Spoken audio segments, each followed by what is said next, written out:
The Indie Council is in session. Welcome, everyone. This is a place for the leading voices from across the industry to gather to talk news, titles, and everything indie. I'm your master of ceremonies, Jill Grote, the Indie Informer. Joining the council today, creative director of 6-1 Indie and the Game Awards. Indie Game Awards. The Game Awards would be a very different thing. Jeff Keighley's Mike here. Toudreau. He's got Hello. that Celsius out, everybody. Oh, I raised it really high to make sure the can was loud. Hi. Yeah, don't put that Yeah, the high don't was put very that juju dramatic. out there. Don't put that juju. Come for me. Yeah. I just spilled it understand. all over myself. It's such a shame that your camera is broken because that Damn would have it! been an amazing moment. Yeah. Anyways, It's the continue. hubris. Yeah. It's gone to While him. Mike enjoys that, video game consultant, critic, and founder of Pen to Pixels, Janet Garcia. Hello. Hello. I'm trying to Every write on my once website. It's hard. Yeah. It's not easy. Yeah. No. I appreciate that it takes a lot of work and it takes a lot of willpower, especially on days like this. I don't know how it is over for y'all, but like it is overcast and really windy, and I just want to like curl up in a blanket and not think about anything. Play The some It's worst been a part of rainy writing one over here. is that you got to read it back to yourself when you're done writing it. Oh my god! I know I tell everyone like, "Oh, go read my stuff." It's like, and yeah, you should, but like after you wrote it and then having to You read don't it, want to read that. It's like hearing the your own voice worst. back when you've recorded like the podcast or something. I hate going back and editing the videos because I'm like, I don't want to listen to me I tend to talk. make Isaiah read it. It's also just easier to have another human read it because then Yeah. they can like they read what's there and not what you think is there, you know? But man, Hot Yeah. take, I barely proofread anything I write. He's just out here. That's fair. la. but I just find that like it's too easy Listen, for it to be like, you know, yeah. there's an extra A and then Yep. the V and then the yeah, Listen, I'll put so myself I on kinda blast have right to- now on all the Indie Game Awards stuff. Click holding spelled wrong. I thought there was an H in there. I thought there was a H in there too. Is so, it not? Yeah, I thought that was There's definitely an H. there's no H. Sorry, Xalaviers. Love you. Congrats on your nomination. Oh, okay. One of the comments under your thing now makes a lot more sense, I want to say. Oh, what? One of the replies? Yeah, one of the replies. So I was like, wait, Yeah. what? Everything looked good to me. Talking about things that look good to us, let's talk indie news. Starting, Janet, I'm going to go ahead and let you kind of take point on this one because this is something Sure. that you sent over, and this looks extremely interesting.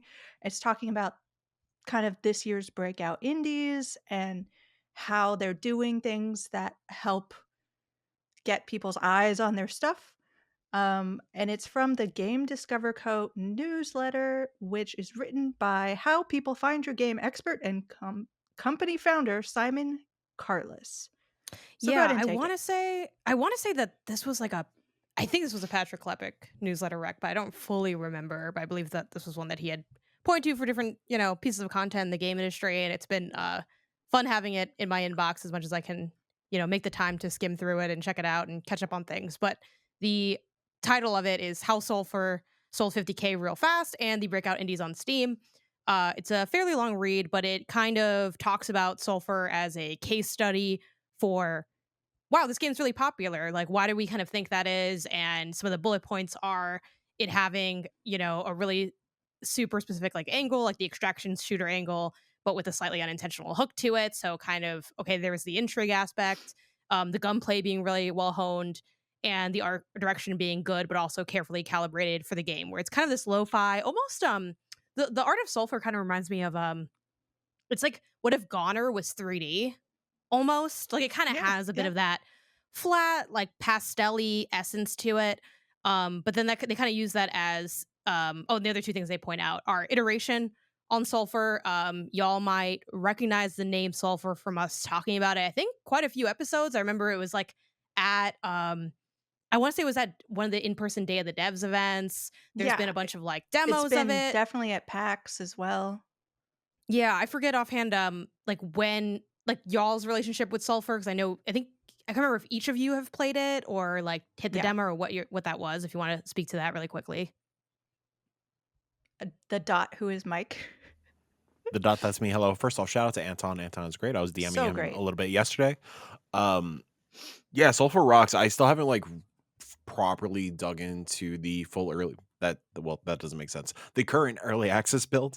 But man, it has that rhythm of first person shooter that is really engaging for me personally. Like it doesn't feel like, your typical AAA shooters like your Call of Duties or whatnot. It definitely fits into the mold of the more recent resurgence of boomer shooters. Like it's very fast, it's very frenetic. If you're on the AAA side of things, if you're a fan of Doom 2016, Doom Eternal, it's definitely that kind of vibe, but like with such a interesting art direction. Very comic inspired. Like I'm such a sucker for 3D environments with 2D models. I think that, I don't know, there's something about that trick that is just, it scratches my brain so well. And not only that, I think just the vibes are impeccable. Like I don't exactly remember the premise like dot for dot, but like it's very much based on the comic book Preacher, and it's Yeah. very like, has a take on religion that is quite refreshing in my opinion. And yeah, Anton in general, like that whole team, but Anton particularly is such a good dude. He knows what he's doing. He knows what he's talking about.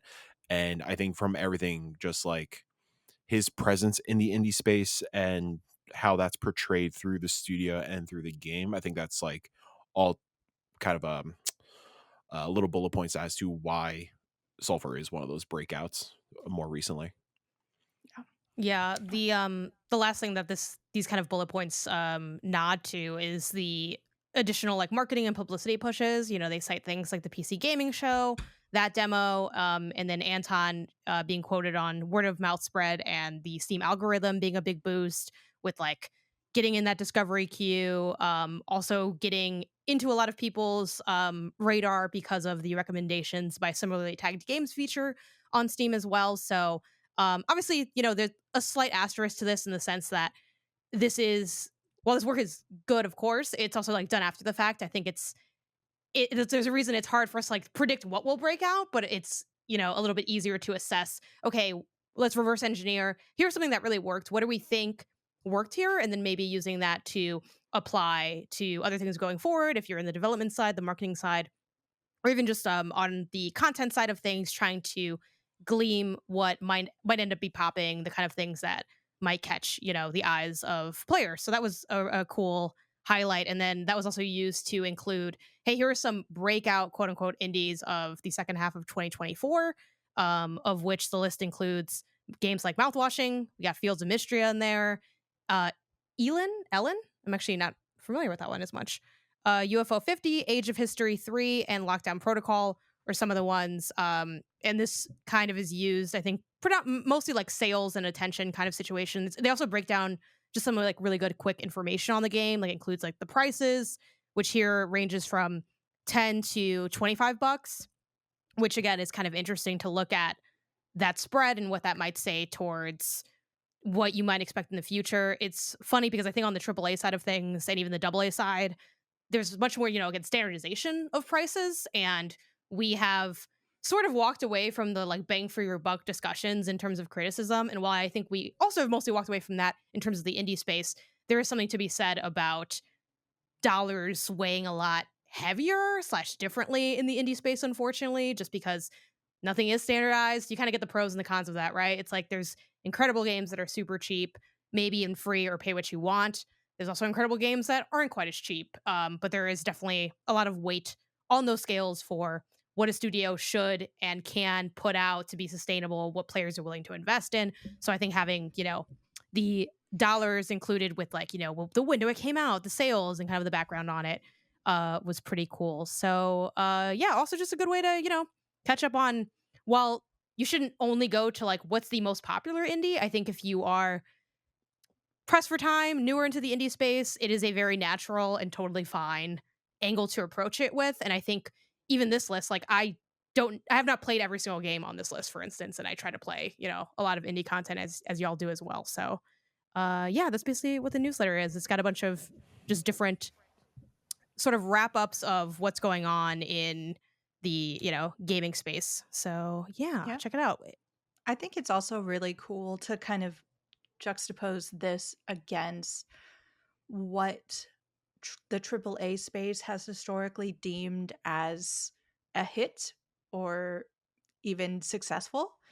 And you can see that the numbers here, we're talking like 400,000, 500,000, 100,000 in unit of sales, being the big breakouts of the indie scene, whereas games that have sold that much have been considered like failures from the AAA space. So it definitely speaks to this issue we're seeing across both sides of development and how much it's taking to make games and how much you need to make to recoup that loss, and how the spaces are kind of doing that differently and looking at that differently, and maybe a bit of why we are seeing so many good indies, like so many years where we are seeing good indies as well, because I think a lot of the AAA space right now is like very, very conservative, very, very shrunk down, and like we are not taking any risks. Whereas indie games are continuing to kind of do what they've always done, and so you get a lot of these like, we're going to talk about the award show next, and you got a lot of really cool indies that are starting to pop up in these mainstream areas. So yeah, I will put Got all of this newsletter in the link down below so everyone can one read it. other brief note about Sulfur in particular. If you go to the Steam page, I think Anton and the crew made my favorite roadmap. I think it's such a killer kind of screenshot of what their development cycle is looking like. I just love how they presented it. Again, just all goes to like the vibe and whatnot, which is something I think a lot more studios should follow. Yeah. Well then, we've already sort of touched on it, so let's go all the way into it is award season, everybody. I can't move, my thing has frozen. So give me 1 second. We are looking first at the Game Awards, and we are going to look at another award show after that. So keep your eyes on the screen. But okay, the Game Awards. I actually did a rundown of the indie related categories. I think for today, we're going to make a couple of predictions, maybe just for the indie specific categories. But let's throw it out there. Let's talk about it. And also, what are people talking about with these? I'm very interested in, of course, these are the biggest game shows of our industry. Um, the award show is a thing that gets millions and millions of views. Um, but more and more recently, I feel like it has come up, and then people are immediately like, they have thoughts, they have criticisms that Well, they they're mad. are, yeah, Yeah, every year like, this is the here's what I'm getting mad at this year. And I think that's you're basically guaranteed to have that. I think even if it would make the improvements that a lot of people want, that would still be a little bit the case, but I think especially it's just always going to be someone mad about yeah, something, frustrated with one of the categories, with what's on there, with what isn't on there, with why is this placed here and not somewhere else. So, um I actually think this year might have been one of the I mean, indies is kind of like a weird spot because it's like so much more specific that unfortunately, other than last year's like what is an indie game, people don't really get mad about the indie categories because they don't seem as passionate about those categories as they are about other ones. For better and worse, I suppose. yeah. I've definitely been hearing rumblings though, and I want to jump into Game of the Year category to talk more specifically about this. Um, Included in the Game of the Year category are Astrobot, Balatro, Black Myth Wukong, Elden Ring Shadow of the Erdtree, Final Fantasy VII Rebirth, Metaphor Refantasio. So, I have been hearing rumblings of people seeing Balatro in Game of Year. It's been nominated like 7 times or something wild like that throughout all the different categories, which is amazing because Balatro is an amazing game and it deserves to have that nod. And I think as an indie fan, I very rarely see the indie games I love in these mainstream categories. So I'm so happy to see it here. but I haven't been able to quite nail down exactly why people are upset. It seems that people maybe don't think of Balatro as a worthy game. And I kind of want to break that down a little bit because I think to some degree maybe it's because it is an indie game and a lot of people still, even though we're so immersed in it, indie game scene is so much bigger and growing. There are still tons of people, I would say, like maybe I'm being pessimistic, but the majority of people that I meet still believe that AAA are real games and indie games are not. So I wondered how much of that discourse is about that. And I think the other half of this is that Game of the Year, maybe it runs into the same problems as like the Oscars, where like comedies never get nominated for movie of the year is not the category, but you know what I mean. Like there are certain types of games that I think people don't think should be in this category, and Balatro being a game that has no narrative, like at all. Like I think there are a lot of people who question that a game like that should exist in the game of the year space. Um, what do y'all think about that? I agree that I think to like a lot of the conversation I was seeing, just the rumbles on the skeets and the tweets. Um I'm so sorry, I'm tired. Uh I think people But we need a good interpret name for posting on Blue Sky is the It's apparently problem. just it's a skeet. We post. No, Listen, I'm okay with it AOC being just a post. No, AOC said skeet. no, We respect AOC in this house. we do, but she's wrong. um Yeah, I've been seeing people just like not totally understanding what Balatro is, and I think like you look or you think about the general gaming audiences, because obviously like what if somebody could pull like the numbers of Game Awards last year's, like the viewerships, like it's obviously in the tens and whatever's of mils. Mhm. Um I do think we, as not only indie scene professionals but like maybe the more hardcore audience, we're very much in a bubble that is kind of independent from your Black Myth audience, your Elden Ring audience, your Final Fantasy audience. I think the closest would be like Astro and Metaphor. I think those get into like a little more niche hardcore. Granted, they broke through into the mainstream quite a bit as well, but I think you're hearing a lot of like similar to like to last year where like everybody was like raising arms because of Spider-Man. Like I think that's kind of the same conversation that's kind of happening right now where mm, people see Balatro and it's kind of like, oh, this silly little card game like Solitaire is Yeah. competing against Black Myth. That's crazy. And I And not do really just getting want into to the the nitty-gritty of like the intrigue gameplay mechanics and the hook of that game.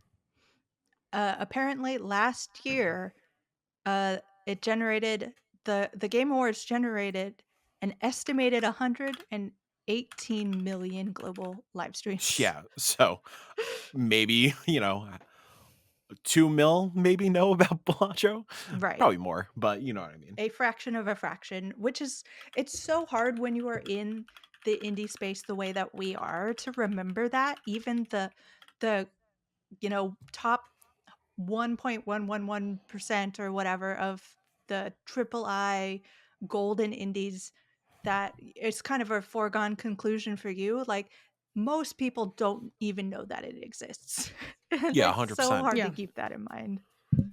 But It's similar to and like it's kind of a different case, but back when Goose Game got nominated and won at Dice for Game of the Year, I mhm, think like the Dice Mm. audience like definitely understood that, and us industry professionals understood that. But you see an article from a major outlet and a social post saying Untitled Goose Game of the Year against whatever else was out that year and whatever else it was competing against. The general audience is just going to pick up on those words without like the pure context of it and just kind of run with it. I think that's kind of a similar situation is happening right now. That said, I think Baltro is probably going to win at Dice. I unfortunately I don't see it winning here. I think it's going to be one of the AAA boys, but yeah, I suspect it will. I think the other big discussion point, this happens to be particularly about a AAA game, but I think it is very interesting also for the indie space, is whether or not a expansion or DLC or whatever you want to call it should be included as an entity of it in and of itself in a game of the year category. Um, I am very, very intrigued whether or not, like, I am not 100% sure what if I know exactly how I feel about this, as a kind of blanket thing. But I Boo. It's what? whack. Okay, Janet, Yeah. go. You got that. Yeah, I mean, it's not really indie specific, so I won't spend too much time on it. But yeah, I mean, the reason I didn't fuss about it on social media is because it just kind of is how it is, and there's unfortunately not like there's no like state your case for what you there's no form to fill out, right? Even as someone that does get to be part of the nomination process and the judging process as like a member of MinMax, like we're one of the outlets involved in the award show. There's not like a feedback form or anything, because if there was, I'd put the things that I'd like to see changed in there, and and hope that it could come to fruition. But yeah, I just think awarding DLC, and honestly, even to a degree for me, remix and remasters for game of the year, to me, it just doesn't speak to highlighting as much of like the design ethos that is core to that specific year. I have definitely walked back some of my, oh, really? Wow, game that came out in 1997 and was a 10 is still a 10 in this year? Whoa, who would have known? But I've kind of walked that back a little bit in the sense that I think there is a lot of work that goes into remix, remasters, DLCs that should be honored, because it's not necessarily a copy paste. Like, you do have a base to work off of, but it's not like you can just, you know, you still have to make the game. And I think that can and should be respected. Took me a while to get there, but that's where I've landed. But I do think that I'd be better off just having a category, I think, just called like Back for the First Time or something of that ilk, that represents the remix, the remasters, the DLCs, like that kind of aspects. Yeah, like it's just kind of, also too, I'm not gonna lie, like, and I think a lot of people, like with the Balatro thing, for instance, some people, they just don't know the game and they're like, oh, what's this little game? This seems like silly against the other games that feel so much more worthy. Like, there's definitely that kind of more ignorant standpoint, but there's also the standpoint of the hater. And I think people aren't willing to admit when they're just like hating on something. Like, I'm not gonna lie to you, I'm an Elden Ring hater. I'm tired of hearing about Elden Ring. Y'all be riding Elden Ring till the sun goes down, the live long day. Like, and y'all did it before when it came out, and it's like, cool, I get it. It's great. I don't understand it, but y'all have your thing, whatever. Now it's Thank you. back again. Like, why Yep. are we back again? It's like, Oh, we're so and back. that's just the hater in me. That's just the hater in me, and I'll admit that. So my bias is also that I'm kind of a hater. But even if Astro Bot dropped DLC, I wouldn't really. I mean, I don't think I would vote for that for Game of the Year personally, but it is allowed. So what are you gonna do?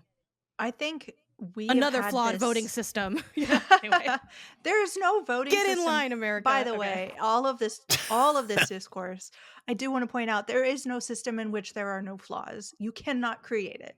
It's wild how many people think that you can be objectively correct in every category or whatever, but this is, no matter how much you try to put certain rules to things or certain, whatever, just like reviews, this is always going to be a subjective thing. If your favorite game didn't make it, it is not a reflection on you or the fun you had playing that game. Go off and play your games and have fun. But also, I think we had a similar discussion in the indie realm as far as Slay the Princess, the Pristine Cut came out very Yeah. recently, and a lot of people were talking about whether or not that should get included and be considered as its own separate game. Um, and I think ultimately a lot of people have come to the conclusion that it didn't. Certainly at on the council we've talked about that. I don't know. It'll probably show up because we are a lot more open for our end of the year, game of the year discussions.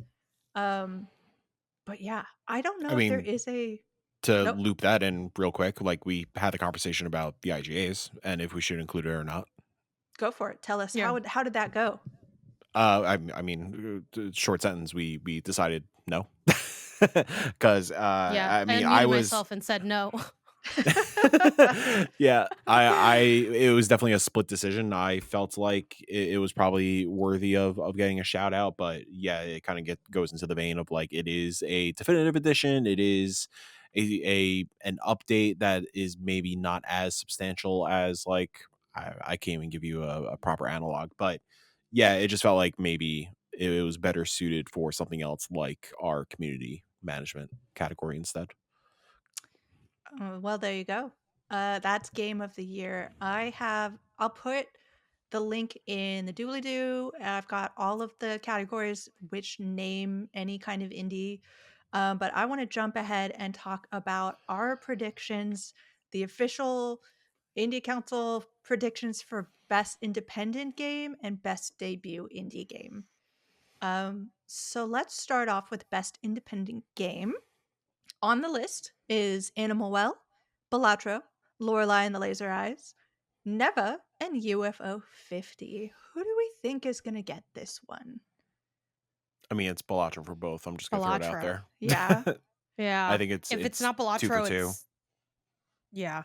If it's not Balatro, it's Animal Well. But I don't see a world where Balatro made it to Game of the Year, but didn't also get Best Independent Game. Like that just seems kind of like I can't imagine that happening. Right. Like, So my brain agrees with both of you, but my heart so much loves all of these games Oh, of course. that I want to pick another game just because I want Balatro not to be everything. But yeah, I think that for the most part, you get one indie game. You gotta pick. You You only only get get one. one. It's You gotta Balatro. put Take your Hachika- take your government assigned indie game, Jill, and keep it pushing to 2025. I think people won't vote for it for Game of the Year, even though I definitely would. I'd be clicking vote over and over and over again. So Good I to be think they're clicking. going to put it as best independent game. So yeah, I think Balatro across the board, unless Jenny wants to send in her thoughts very quickly. Well, she's not But here, so she's not here, so she doesn't get oh she well. doesn't get a vote. Too bad. We love you, Jenny. She also thought Balatro, just I could sense it from across the Yeah, the ether. Yeah. telepathic Mhm. message from Jenny. Okay. Is it getting mobile also? I'm just gonna throw that out there. Oh yeah, absolutely. Even though like I'll be Yes. honest, I don't I know. don't like it It's on either mobile. It's it's either that I don't or hate it on Oh, mobile. Pokemon. Pokemon Pokemon has a good Pocket. chance. Pokemon Yeah, Pokemon I has hope actually it's a really good I hope it's chance. Pokemon. I think I think it's gonna be it'll Pokemon. still be Balatro. Because Honestly, I think it's probably gonna be Zenless, if we're being honest. What? I don't know. Oh, I it's a critic thing. I'm surprised this even made it on there. And I'm don't not saying know. critics don't play Zenless, but they're Listen, quiet. the other one has I never met them. the other one has won plenty of game awards. I forgot the name of Yeah. it. Genshin. Genshin Zenless? Impact. Oh, Genshin Impact. Yes, but I feel like all my timeline is full of people opening these little cards. packs, yeah. You know? Gotta get your Oh my packs. Yeah, gosh. people- These people- packs are fun. People are they're throwing fun. it back for the pack. All right, it's going Dude, to like, Pokemon. I feel like my dad again, like just like craving his Marlboro cigarettes, you know, like his pack of cigs every day. Got to open a pack, you know. Gotta open Damn. them up. Okay. So that was best mobile game. So that's our prediction. I think Mike is definitely hard for Pokemon. You heard that. You're goddamn right. And then Balatro, I think, is probably where I'm gonna land on that one. But yeah. Yeah. Oh, And then we have Janet, debut as well. where did you fall for mobile, Janet? For mobile, I think it is going to be Pokemon. If it's not, Okay. it's Balatro. But I'm gonna say Pokemon because Okay. people are eating that game up. It's a good game. I'm gonna open a pack right now. We should come up with some kind of I also started stakes. playing it as well, but Oh hell yeah. Okay. Best debut indie game. So in this we have Animal Well, Balatro, Manor Lords, Pacific Drive, The Plucky Squire. sit Balatro down front. That's all I gotta say, Jeff. Because you know that they gonna be. Don't make Okay. them walk all that way. Yeah, 'Cause you know like they're I said trying to get all earlier, these. 2 for 2. Like it's Balatro both ways. Yeah, it's I'm Balatro. actually gonna go with Animal Well on this one because I would I love think, for Billy to win one of these, but yeah, Yeah. I don't know. I think Balatro is going to win in so many other places that they're gonna be like, we gotta give someone else some love. And as much as I personally would love to go with Manor Lords, I am somewhat conflicted on it just being here in general. I love Manor Lords. I love Mm. seeing it on things I wanted to be awarded. It is still very much in early access. It is not a released game. And you can't complete a full loop of it. So I don't know what the strategy here is for the team. And are they going to try to go for another big push when the 1.0 comes out? I I really don't know. Maybe they think this year is the big year cuz Mana Lords has gotten so much hype and they're not going to get as much for the 1.0. But I think this is a really good time to mention as well that like a lot of people think that Keely's just sitting there writing all these out and putting them down Yeah. as categories. It's not the case.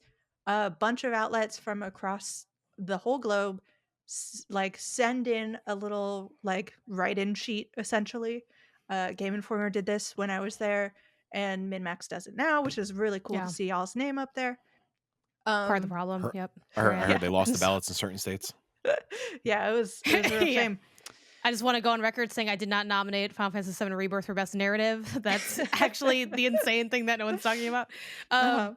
Yeah, like I think again, Balatro is just kind of sweeping. I think Jill, I get your point with the let's spread the love, and then you play like a nice song and we all hold hands. But unfortunately, like I'm not gonna lie, like I it's kind of weird because I don't want to say what am I voting for because I'm like, is that secret? I don't know, but I think as a voter looking at these categories, I'm always just picking like what is the best game in the list.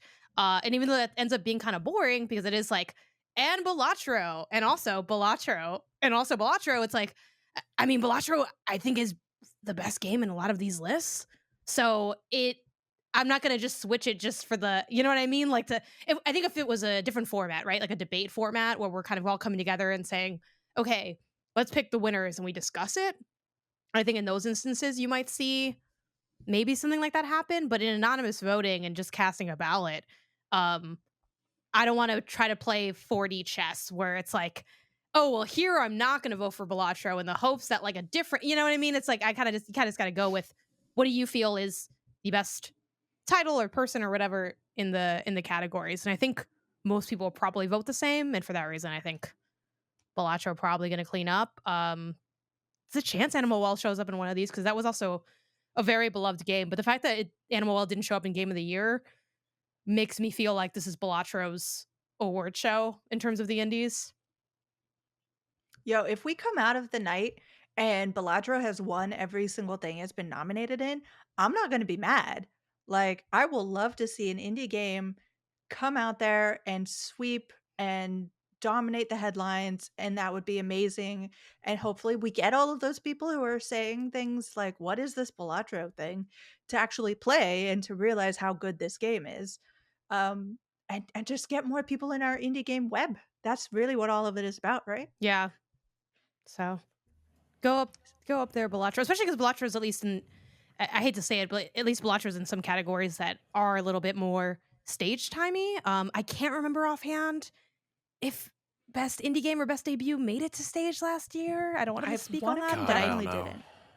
I do remember some of these don't make it on stage, unfortunately. So I think at least it being also in some of these bigger categories, I think is also going to be a really nice bonus to drawing attention to the studio and their game as well. So that should be a fun time. Yeah, I mean, I'm excited for the Balatro team. Balatro's awesome. So this is really cool to see a game cleanup in so many categories like this. Yeah. I pulled a full art hollow Porygon, by the way. Oh, Nice. that's nice. That's a good card. It's pretty Very good. pretty art. Very pretty. But back to indie games. Let's talk about the Indie Game Awards. It is the first year, the inaugural year of the Indie Game Awards, and it is getting some serious, serious hype. It airs December 19th at 4 p.m.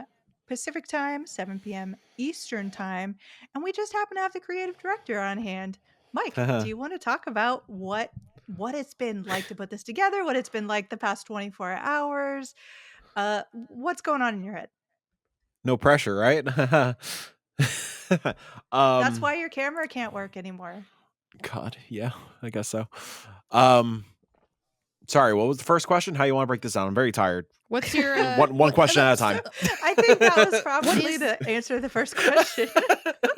yeah, like, where's your head at, right? But like, yeah, like talk to us about, you know, what this is, what it Sure. is, and why it is. What it is and why it is. Okay, so the initial concept happened through text message with myself and Kyle back in like 2022. It was like towards the end of the year, game of the year season. We pulled off our first initial showcase, and we're like, hey, wouldn't it be so cool if one day we could do our own take on an award show and keep it indie focused?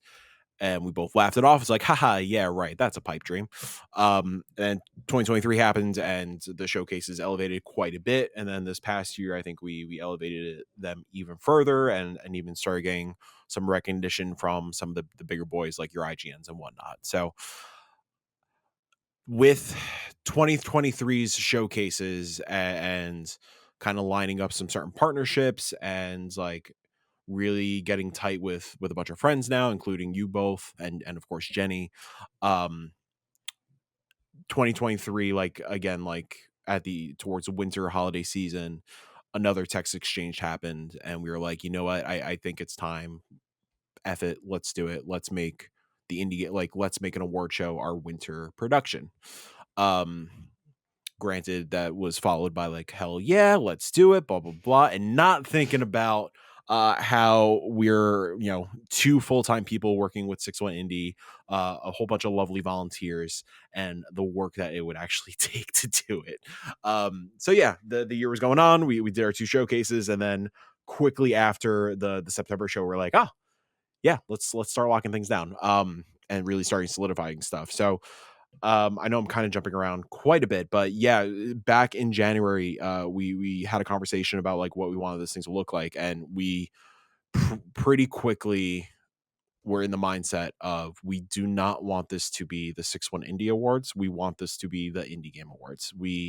There are so many different outlets and organizations that do their own thing that we feel like it's time to kind of set the standard and I guess give the indie scene the prestige it deserves. So with that, started a bunch of conversations between obviously you guys and some of our fellow indie game showcases. For like as an example, like Women Led Games, Latin American Game Showcase, Dames for Games, obviously Jenny with Wholesome Games, kind of joining forces and becoming kind of like the definitive voices, or the start of the definitive voices that should be on at least the curation jury, and then potentially the folks who actually judge on the final nominees. That eventually with the judges as a wider pool, that expanded into talking to indie focused content creators, indie focused games media, indie organizations that support devs, really everyone and anyone in the professional indie scene that we could work with, we want to work with. Again, we very much did not want this thing to be the 6-1 Indie Awards. We want this to be an industry wide thing. Again, for two full-time folks, an ambitious undertaking, but it was a challenge that we were up for. So yeah, we properly announced it at the end of our September showcase. Got like some initial like good buzz and like congratulations and yada yada yada.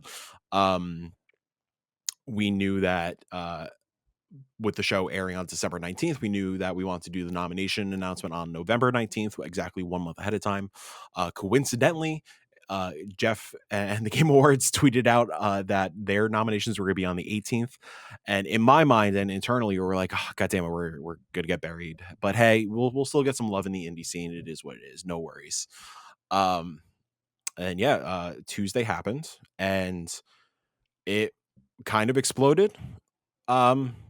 In a bigger fashion than we definitely suspected. Like, I got to be honest, it was quite overwhelming, but in, like, the best way possible.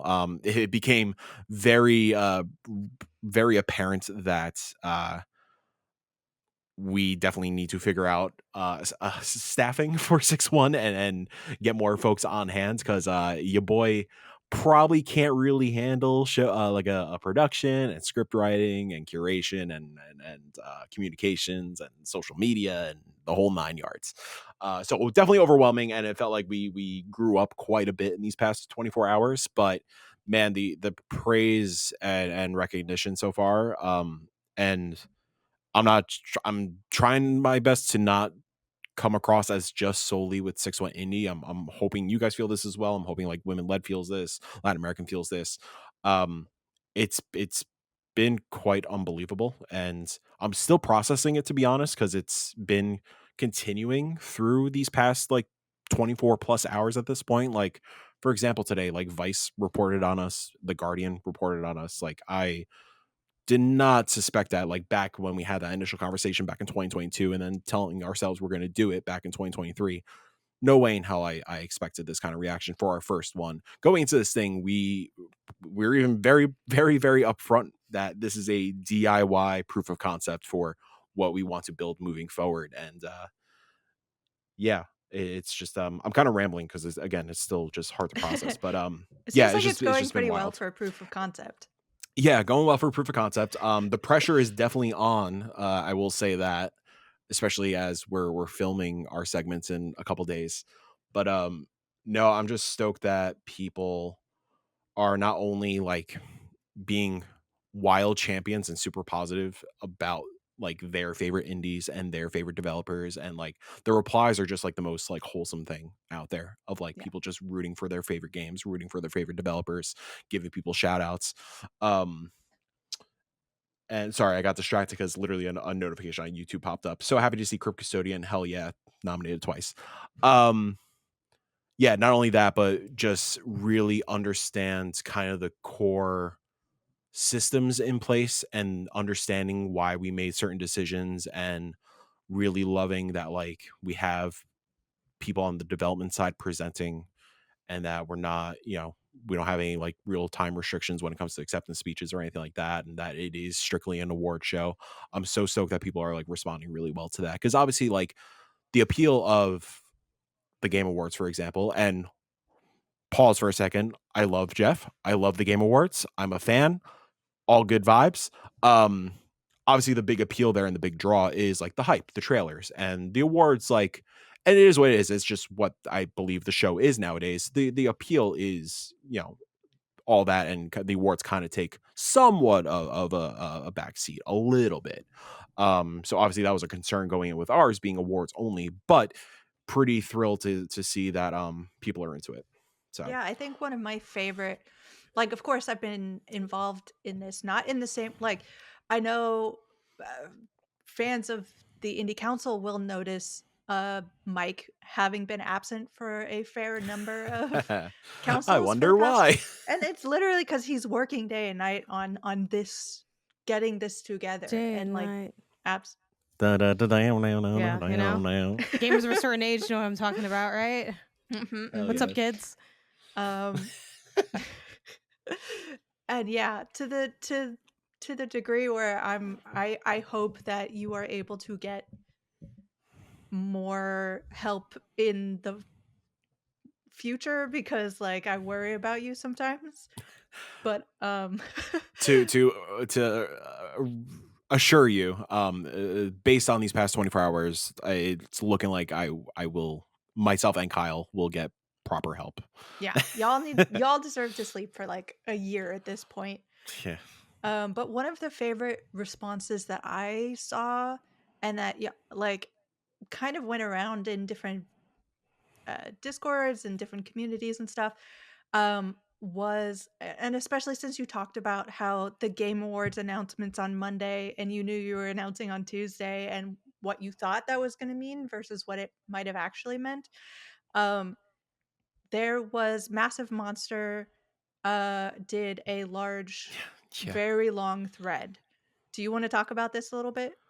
I don't want to take your Sure. thunder on that. No. I honestly, you might be a little more eloquently spoken at the moment, so please go for it. Okay.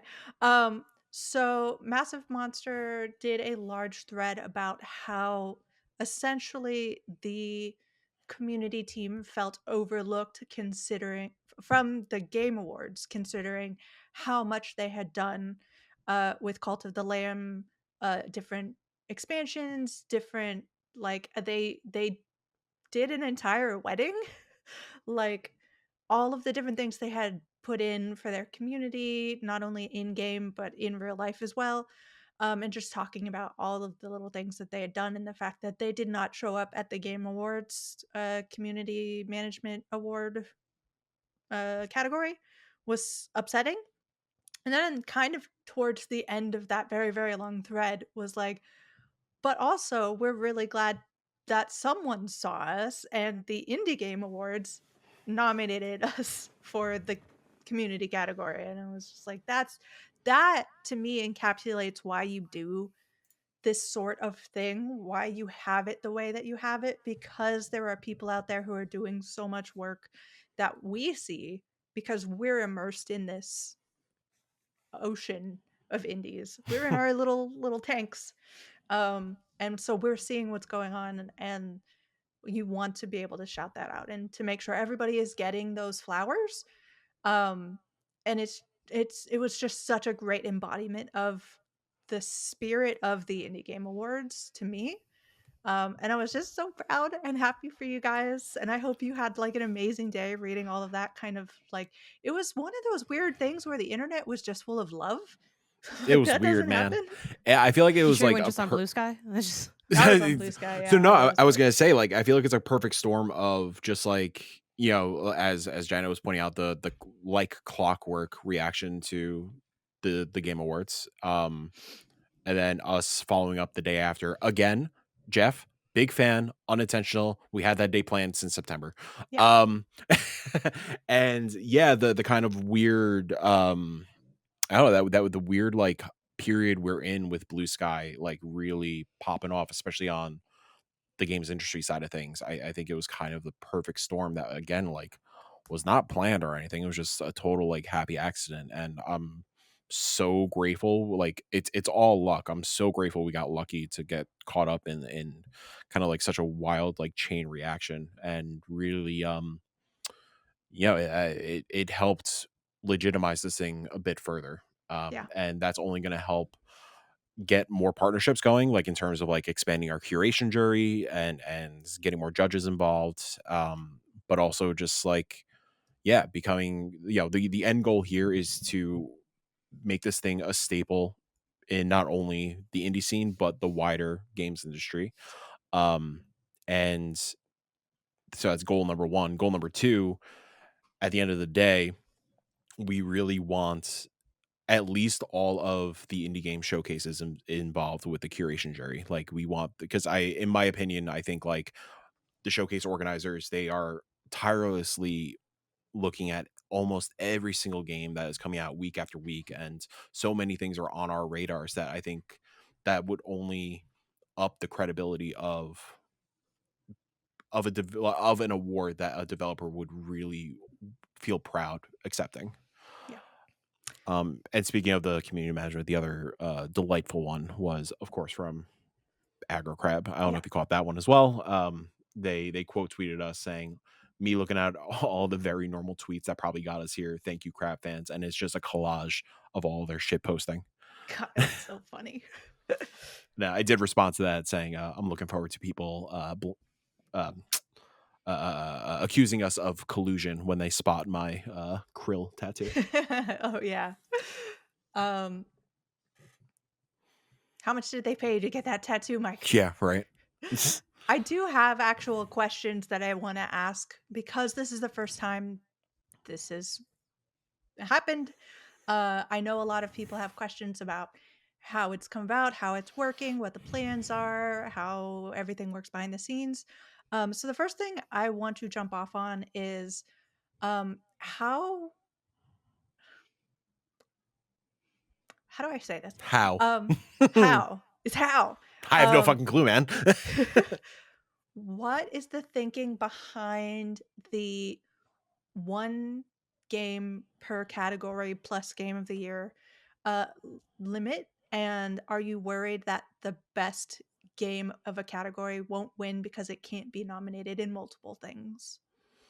That's a great question. That is a clear concern. That is a question from my community. I want to be very clear about that. Totally. Most of my And community questions, I've been writing them down. I'm paying attention, y'all. um and yeah, obviously you guys were a part of these conversations as well. And like that's again like getting into the spirit of like this is not the 6-Way Indie Awards. This is the Indie Game Awards. And we Right. made like But kind of again, like these decisions together. I also want to Um point out that we've been sleeping, you know? Like totally fair. I haven't been like killing myself trying to get all of this together. So I want to give you your laurels as well. Like Sure. I Listen, hope it's produced by 6-One Indie, it's presented by 6-One Indie. Great. But still, like I feel like the stuff that matters is a collaborative yeah, effort. very collaborative. I will sleep on December 20th. When Mike hibernates for 2 weeks. Yeah, so the one game per category thing. So the goal there was to get as many indies represented in a main stage ceremony as humanly possible. Because similar to again, I'm good vibes, love the Game Awards, all good. Similar to what we're seeing with the indie categories in Game Awards, for example, like we all just talked about how we suspect Belasco was going to sweep. So when we were doing the nominee curation, we had the conversation about Belasco, and like we slotted it into like temporarily into what it was like 4 or 5 categories plus Game of the Year, trying to figure out what the best spot would be. I feel like if we put it in those 5 spots, it would have swept the 5 spots and not even giving the other games a shot at all.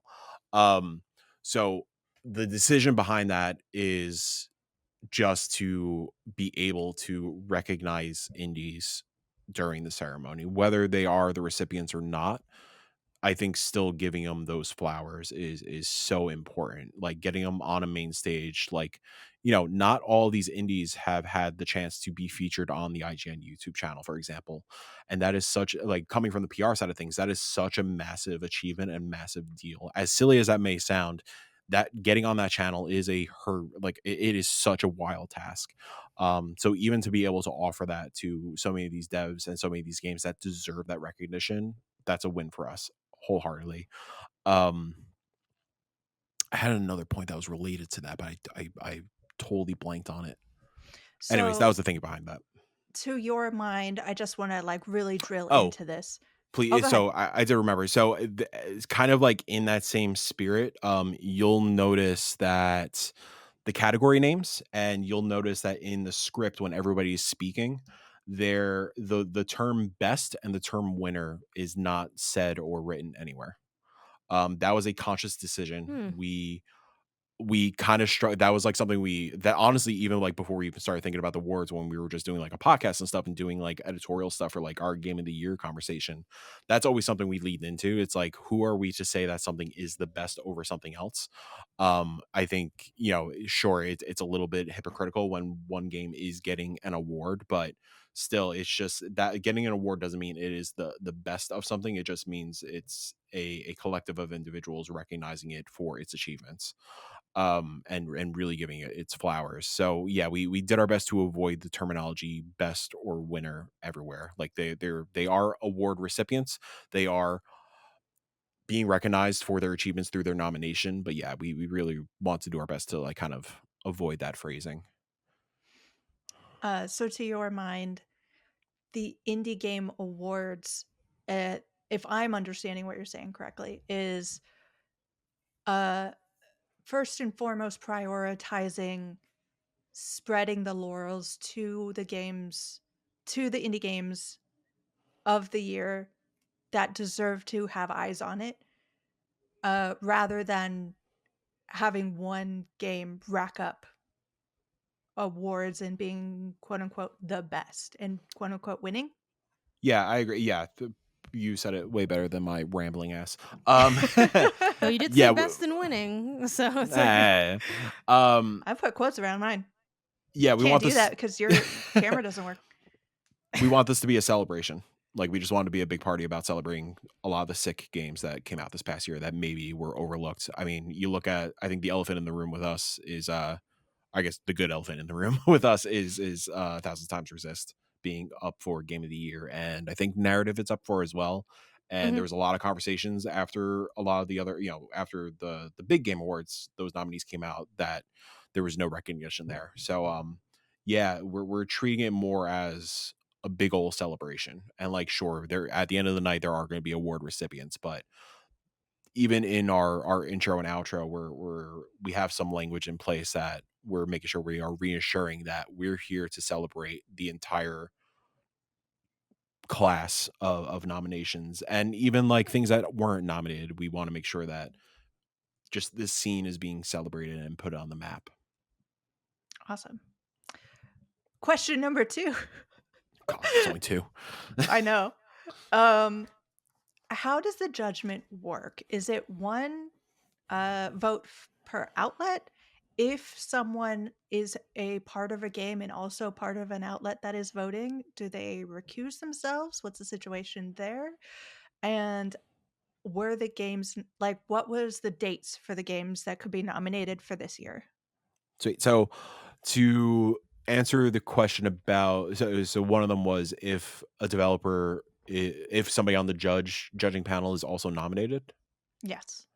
So that was on our minds from the get-go. That's why we chose to stick with showcases, games media organizations such as Playcrafting, and content creators for the judging panel. There are no developers on the judging panel.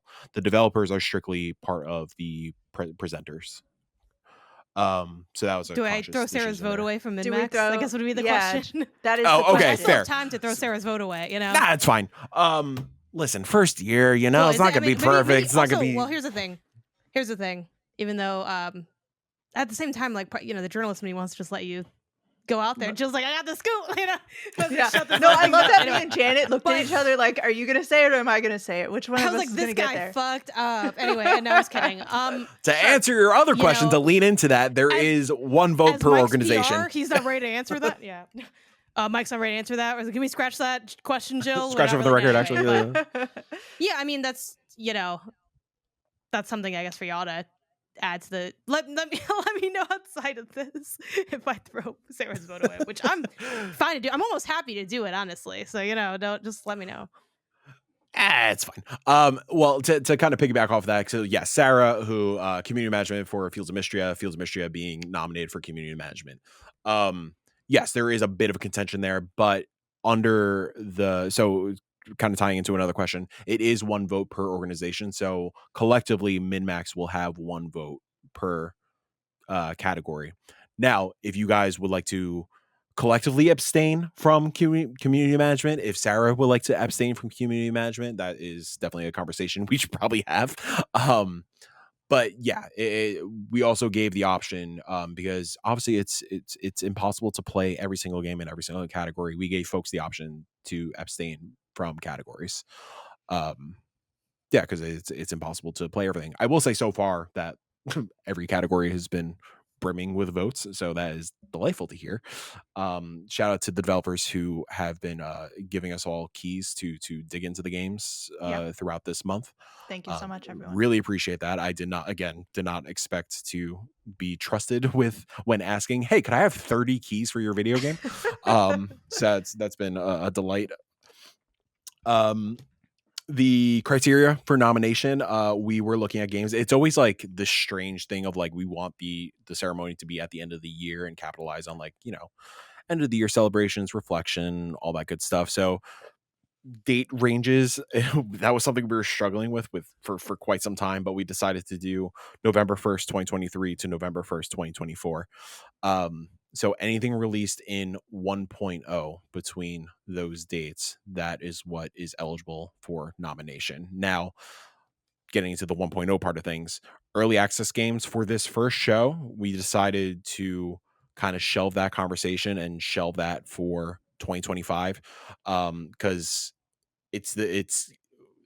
I want to be a little more thorough and a little more careful with how we handle early access down the line. Because, like, let's say, for example, we allowed early access games and Hades 2 was not nominated somewhere. I didn't want us to fall into the trap of Hades 2 is nominated this year for Game of the Year, and then if it does launch into 1.0 next year, it's technically eligible for Game of the Year next year.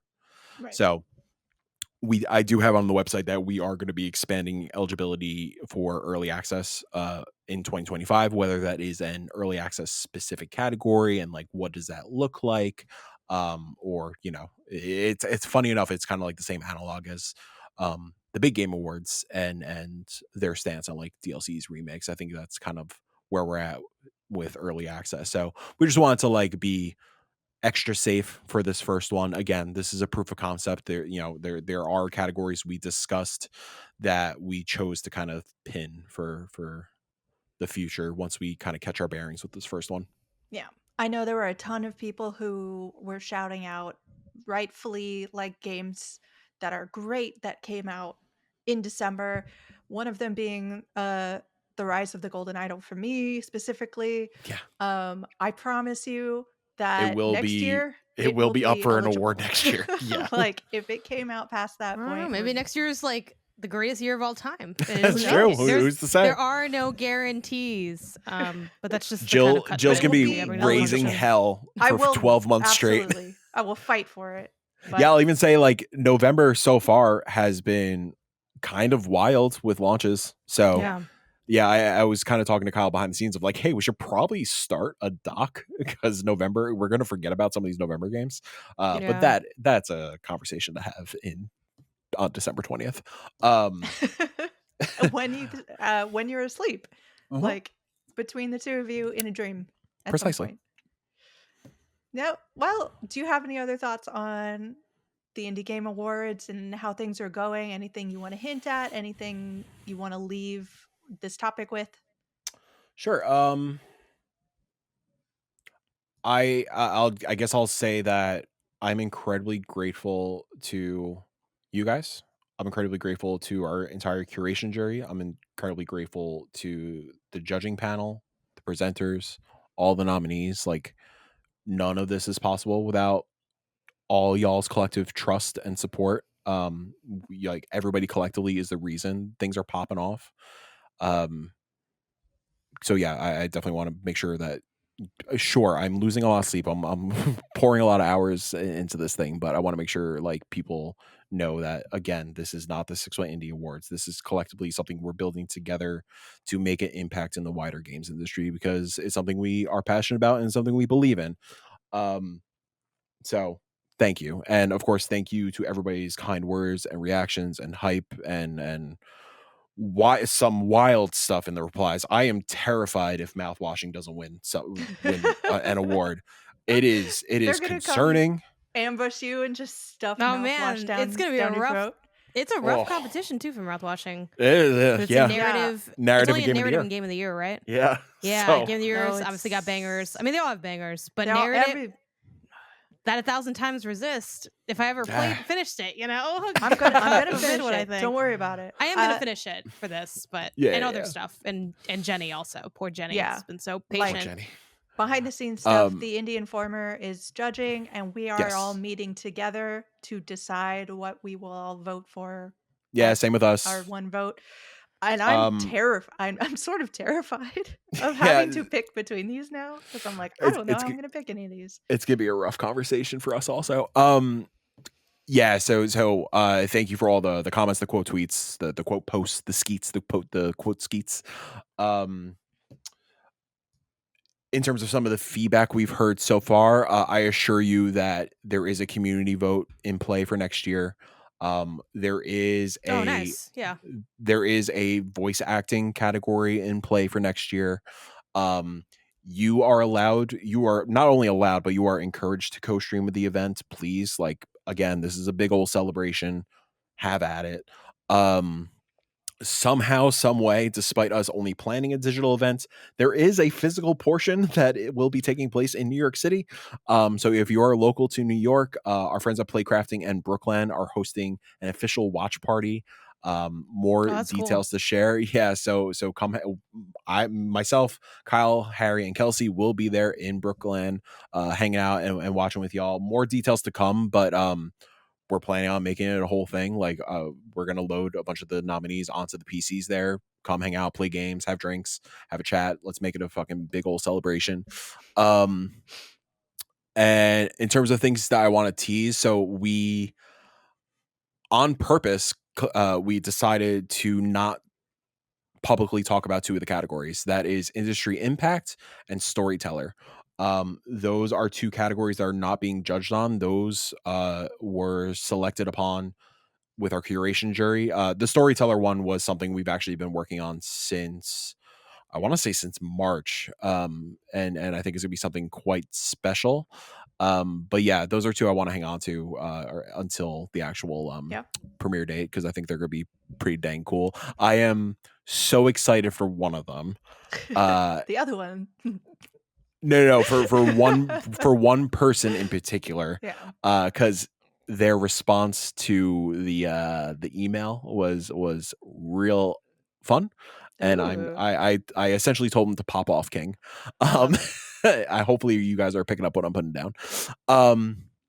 So yeah, I think those two are going to be incredibly special. We're trying to break the mold a little bit of what is expected for this kind of ceremony. Like, I hope that we do capture the happy medium between like the party that is the Game Awards and also something that's like a little more prestigious, like Dice or the BAFTAs.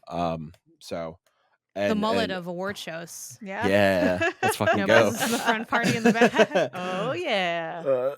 And I think we need a whole new logo at this point, Mike. I know, right? And yeah, again, this is the first one. It's proof of concept. It's similar. It's probably going to be a little bit better than our first showcase back in 2022, but it is legit just going to be me and Kyle filming in a space together. I'm using my cell phone to film our segments.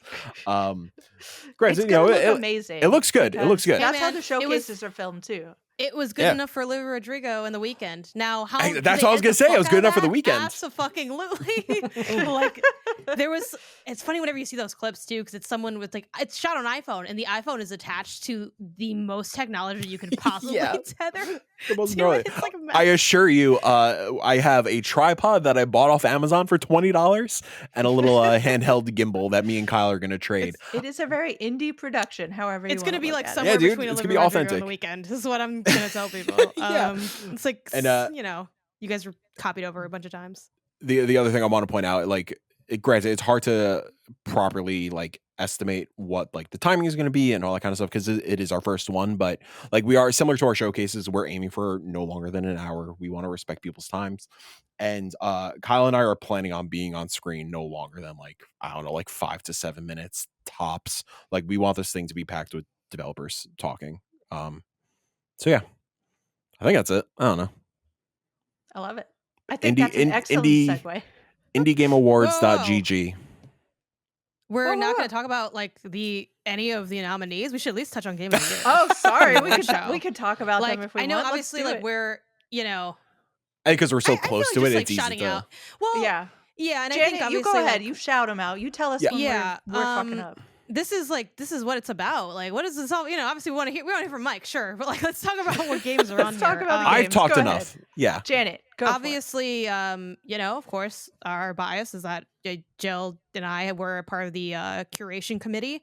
That being said, I think I've been also very vocal about the fact that I think award shows done by curation are kind of my favorite setup personally, and that's not just because I was like involved in this one. I've done it many ways, and I think it makes for the best content. I think conversation and having those people in kind of these, like, for lack of a better term, leadership roles to help curate make it so that it's easier for voters to get involved, I guess. Because I think what's something that's really cool to me about this kind of getting announced in the Indie Game Awards before I read off the Game of the Year list that I just want to mention is because it has that format of like a bunch of nominees, which again, there's pros and cons to that. It's personal preference on if you prefer that over the Game Awards format. But what's really cool is a lot of games get listed, and a lot of the games are of, high quality. They're interested. And even if it's not a game that you like resonate with, these are all games that like a team of people that are in the trenches in indie games that spend a lot of time playing indie games. Like, these are games that stood out to them in varying ways. And I think that's really cool for like people that are, whether you're listening as a fan, whether you're listening as a person in media or whatever, people are often looking for, hey, what do I need to play? What do I need to play? What can I play? We all have limited time. We have limited money, whatever. This is like a great spot to go and like what are some games you don't recognize? What are some kind of check out some stuff that maybe you might have missed. So I'm really hoping that people, if nothing else, start to use that for this as well. Is plus, checking it out, celebrating everybody. But again, getting to know stuff that you might not know, especially us where we know Balatro, right? Every person in media knows what Balatro is. Every person might not know like Crypt Custodian as much. Like that was like not a small title in terms of the indie space, but like it's one that people could have missed. So I just wanted to shout that out. But game of the year, listed as recognizing a game that has made a significant impact in the industry through its unique storytelling, artistic vision, and gameplay mechanics. We have 1000 Times Resist by Sunset Visitor, Animal Well, Billy Basso. Is it Basso or Basso? Let's go with Basso. Right? Basso. I think Arco? I think it's Basso. Dang it. Basso? Billy Basso, I think. Animal Well. Sorry, Billy. Arco Team. Balatro, Local Thunk. Crypt Custodian, Kyle Thompson. Lorelei and the Laser Eyes. Samogo, Mouthwashing, Wrong Organ. Neva by Nomada Studio. Nine Souls by Red Candle Games. And UFO 50 by Mossmouth. Hopefully people caught. I tried to do a little pause. I should have said bye to clarify for the studio names. But yeah, those are the Game of the Year contenders. And I know, Jill, you're about to say something, but we should also probably hit up to, I think, debut game. They're kind of, again, it's not necessarily, a versus to the Game Awards, but I do think it's interesting to look at what are some of indie stuff for end of year. What are some things that are kind of getting highlighted that we can, kind of look at and talk about? I just wanted to say that I really enjoyed your delivery on that particular. Same. Well It done. sounded very much like an official award voice goes to Janet Garcia. I thought you were doing the John Cena song. Come on down. Man, not these days. That's for damn sure. But anyway, you can't see him. Yeah, Game of the Year. Yeah, this is. I mean, honestly, I think like 1000 Times Resistant, Balatro, and Animal Well. There's a lot of heavy hitters. And Arco in here, is definitely honestly. slept on, and I'm Yeah. But it's not I, slept on the year award. It's Game of the Year. the council spent an entire episode just talking about mouthwashing, and we could have done Mouthwashing more, was sure. like really good, and honestly, our conversation sort of elevated its place in my mind a bit. I think there was a lot of cool stuff going on in Mouthwashing. Of course, I love Neva, and I love like Nine Souls did not get the love that it deserved. You're a big Nine Souls stan. I think I'm that's another big sicko big for Nine Souls. heavy hitter. Yeah, that's one has gotten a lot of hype from people I've talked to about it as well. Before the announcement went out, I spoke with Mike Straw of Insider Gaming because he wanted to write a piece on everything and all the nominees, and something I mentioned to him and he quoted me on was that like, especially I think all the nominees and the entire like roster is prevalent to this, but Game of the Year in particular I think is a perfect snapshot of how much the indie scene stepped up throughout 2024. Yeah. And like that, those 10 in particular, and again, like the entire, like, I think it's like 60 plus games. But those in particular is like a prime example of like why indies and the indie scene is so important and like why we are pushing to make this thing a staple for the industry as a whole. Yeah. I don't sure. know where to start on this list. I'm telling you, next week when It's gonna be rough. the Indie Informer team gets together and tries to discuss any of these, I don't know how we're going to get to pick just one. But If I may address a major elephant in the room, though, and this is a not good elephant. oh, okay, bad elephant, go. Arctic Eggs fans, I tried. Janet. I tried hard. Oh yeah, I'm excited to hear about I was I fought for you. I'm not sure if Kato and I was likes silenced. Arctic Eggs or not. I think they do. Yeah, I don't like Arctic Eggs, but again, if someone else, it's it's like, hey, if y'all riding for Arctic Eggs, this is, again, it's a communal list. I have strong opinions, but I'm one person at night, and frankly, I care a lot about what I do. I don't care a lot about like getting my way. You know what I mean? Like I don't know. It's not that deep. I think for a lot of people too, if a game did not show up on these categories, and you're feeling like, oh, I really wanted to see that. For a lot of them, they're either games that came out after the time period, The window, yeah. the window, or they were discussed. I promise you. I Yeah, promise you, there were listen, so many Rivals of games. Aether, folks. I hear you, man. Yeah. There was another one. There was an what was the other one? Declan's Drop. I hear you, man. Yeah. They were I remember discussed. I Arctic Legs promise coming you. up a lot. Like, we talked. Yeah. Like, there was That talking. was a hefty conversation that The truth is, expanded a Mike lot of didn't ride for chats. it the way he's acting like he did. You know, it's just like I don't know. Like, yeah. Hey, Listen. I brought Arctic Eggs to the table. Let's not Yeah, revisionist you history. did. This. And you- I and was you like, I told everyone to backtracked. play it, and then And well, 'cause I like, played it. I heard it was Heat, and then I And it was was. like, y'all, it wasn't Heat for me. That's just me though. Maybe I don't like art. I don't know, because everyone Sure, I else don't on think you like Steam, art. everyone else, I might not. If that's what we're cooking up. It might not be my bag. I don't know. Damn, but, I can't believe Janet um, Garcia. Games are not art. Games, Wow. not art. Yeah. Wow, you hate to Heard see it here it. first, It's like, everybody. I get it. Everyone's so creative. No, okay. Arctic Eggs, anyway. I'm excited for you to talk about it later because I'm curious what you liked about it. We are like teasing a little bit and having a lot of fun here, but I do want to make sure everybody knows like there were a lot of people involved in the discussion and a There lot were, of yeah. different perspectives and viewpoints on all of these games came And I from will say, all sources. I think so. The way we did it, just to give people like an additional insight, and I would love to do like maybe when it's all said and done, maybe like a deep dive into the entire process, Post-mortem. the post-mortem. Ooh. When people realize that we're shams and When people realize Mike is really dead and it's Yeah. literally like an autopsy. Yeah, that's skeleton mascot. That's actually me. So like the way we did it, we split up each category into a spreadsheet of like, and each category was a tab, and there was a hefty. So like the first tab was just a running list of like So many 150 tabs. games, I think. And then in addition to all the separate like the narrative, like what we think fit into narrative, what we think fit into debut, and so on and so forth. I will say the game of the year tab, I think it was at least 50, if not more, and we had to whittle it down to the 10. Like, thank God we decided to do it at 10 and not the 6 like everything else. Right. Lovely thing 'Cause- about the indie scene though, like everybody is so, no matter how gung-ho you are for something or on fire and passionate you are for something, everyone's willing to listen and be like, Yeah. okay, I'm willing to like hear you out. And then argue for their own thing. But like, Yeah.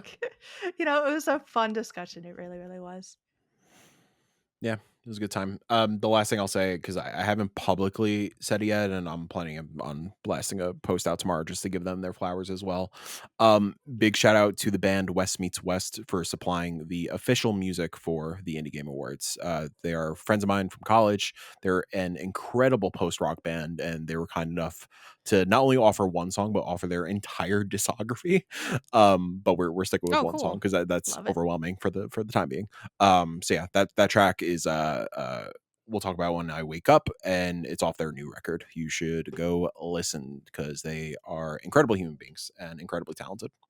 So And with that, Janet, I want to hear that announcer voice for debut games. Yeah, we got debut game. Recognizing the innovation, creativity, and impact of a studio that has set a high standard right from the start with its first commercial launch. Arranger by Furniture and Mattress LLC.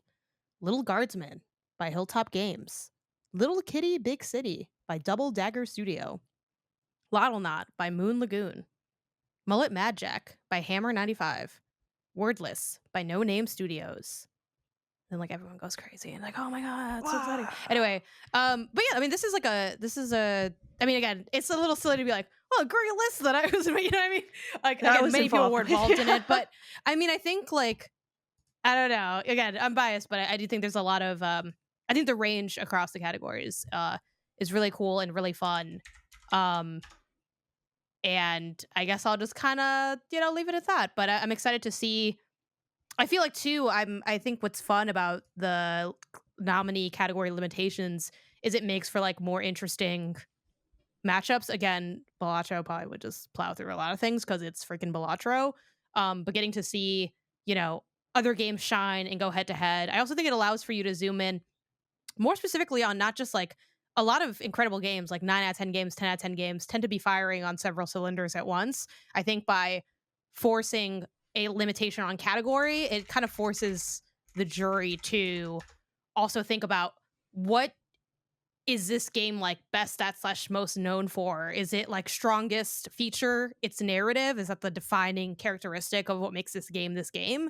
Is it its gameplay design? Is it its, these other kind of categories that come to light, which I think is cool. So, I think hopefully it's people cool. are excited about it. And heavy lies the crown, Mike. The more people are mad, the more people are watching. So get Wow. ready. Let's get Buckle ready. up. What a relevant Linkin Park reference. Look at that. That's what we try to do here at the Indie Council.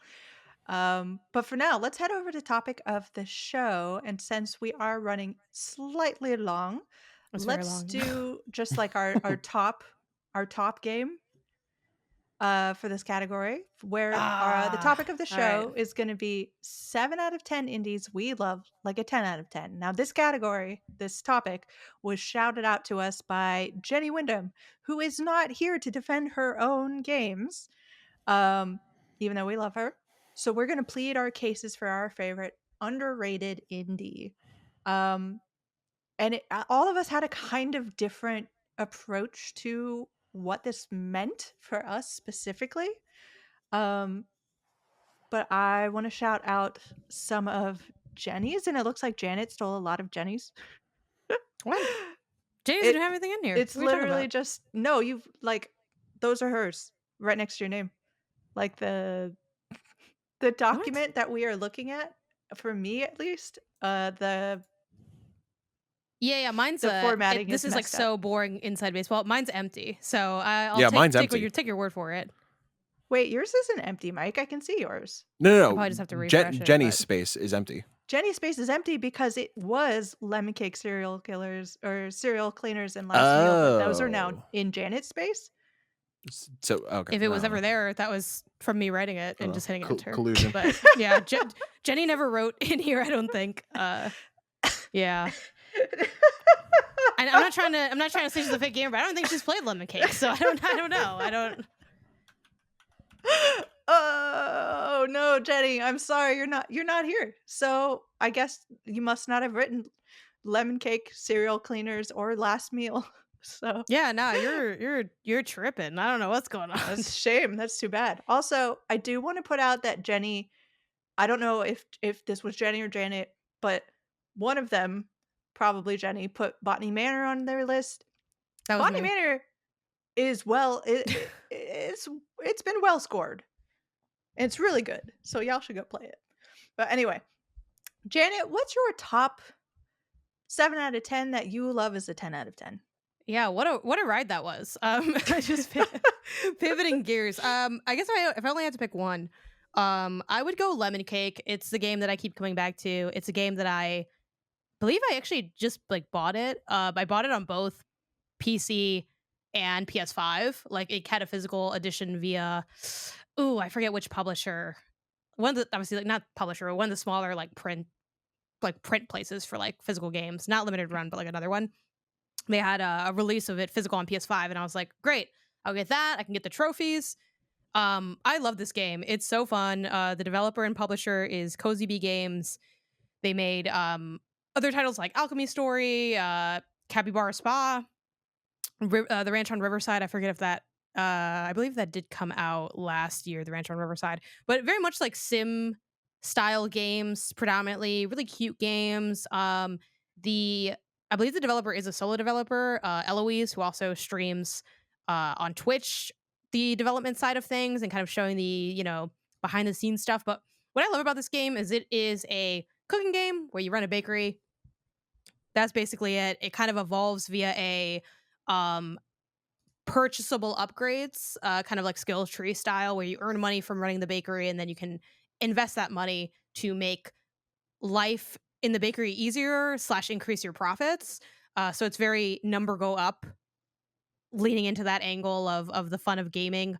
And there's just like fun, cute little recipes to do. It's a nice kind of mix of the planning you might have in Overcooked, but much, much less chaotic, just in the fact that you're not really like as speed tested. Like there's not really like fail states that in the same way. You're kind of just trying to serve the customers, and the better you do in terms of your speed serving them, how much they're pleased with you, things like that, the like higher you kind of score and get paid out. The reason this game is kind of in that 7 out of 10, kind of just barely squeaks by as good range for me personally, and also on Metacritic as well, so it's a twofer, is because it feels like a little sluggish. Like, it doesn't quite feel as good as I want it to do. It's not quite snappy enough when you dash. You kind of you see the animation, but like you don't really feel like you're dashing. Things like that. There's a mini game in here where you have to stop bugs from infesting the bakery, and it's not very interesting. I gotta be honest, but it's a small part of the game. And I think the rest of the stuff is so good and so satisfying. You know, you can get a cow, you can get different types of ingredients like cherries, and there's like a cocoa tree plant, and there's chickens you can get, and then you brush the chickens. Like, it does what it does well, so well that I'm like, you know what? You didn't need to be that much better than you were for me to be kind of all invested. So I've really been loving it. I It doesn't have to my knowledge, an explicit like ending necessarily, but I'm gonna count this as beaten once I get the platinum for it. And I've been slowly working away on it. It's a game that I'm constantly thinking back to. This game dropped before I had a Steam Deck, and I genuinely was like, do I want to buy a Steam Deck so I can play Lemon Cake? Like, I Yeah. love this game, and I think if you like, or rather love, if you have a strong love for like cooking sims and that kind of style of game, I think this is kind of, I'm gonna go ahead and say it's low key like a must play. Again, it does have that bit of flaw to it. It doesn't feel as good as some of the higher levels in this genre, but I find it to be incredibly enjoyable. It is so cool. The art's very cute. This game's great. I love it. It's great in my heart.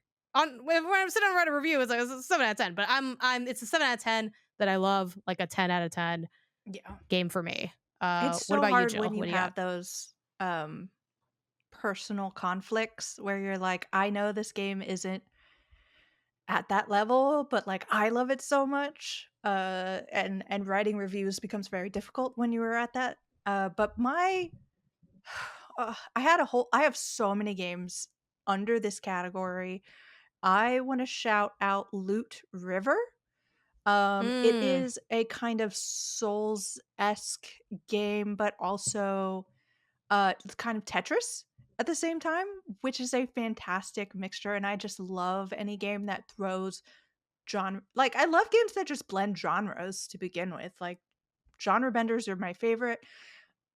I could not, if you told me this game existed, I could not conceive of how you were playing Tetris in a kind of roguelike Souls-like game, but it works really well and you can so get into the flow. And I love, love, love the kind of pixel art. It it it ripples. Like, pixel art rippling is something that you don't see too much of, and I absolutely enjoy it so much. It's got the parry system. You're getting stronger and stronger, and I I know that there are some issues with it, and there can be some difficulty problems, but I love this game, Loot River. Y'all should go check this out because I need more people to be playing it. I need people to review it and make it a 10 out of 10 for real. Because when I love a game, I feel like it should be a 10 out of 10. Mike, where are you? What is your 7 out of 10 that you'd love like a 10 out of 10? Where am I? I have no goddamn clue. I will say I did not like Loot River. I'm so sorry, Jill. I hate you. But that's why it's a 7 out of 10. That's why it's You a know what 7 I out of mean? 10. Throw the whole mic If it's away. if it's just loved, it's like, what are we doing here? You know, it's got to be like, It's got to be controversial. you know, yeah. What do you Um, got, Mike? the two I would like to quickly shout out. I'll quickly shout out one, but then the other one I really want to dig into because this other one we have Okay. not really talked about before. First off, Golf Club Nice. Wasteland, same dev as the Cub, and their turn-based strategy game that came out recently, Highwater. Kind of in that same trilogy of games. It is a fantastic golfing game with sensational vibes. But the one I really want to talk about is Art of Rally. This is in my opinion, a stellar rally racing game, isometric or top down ish, beautiful low poly pastel, limited color palette kind of vibe and visual design to it. The big standout thing here is just it feels great to play, and it's so hard to get racing mechanics correctly, both on the AAA side and the indie side of things. And yeah, our rally just mechanically just it's so smooth, it's so fluid, it's so fun. It is quite challenging. It is I think it's kind of rare that you see something leaning more into like the simulation side of racing games in the indie scene. And I think art I was about to say I think Arctic Eggs nailed it. I think Art of Rally really nailed that. And I think a lot more people should go check it out. Great music also.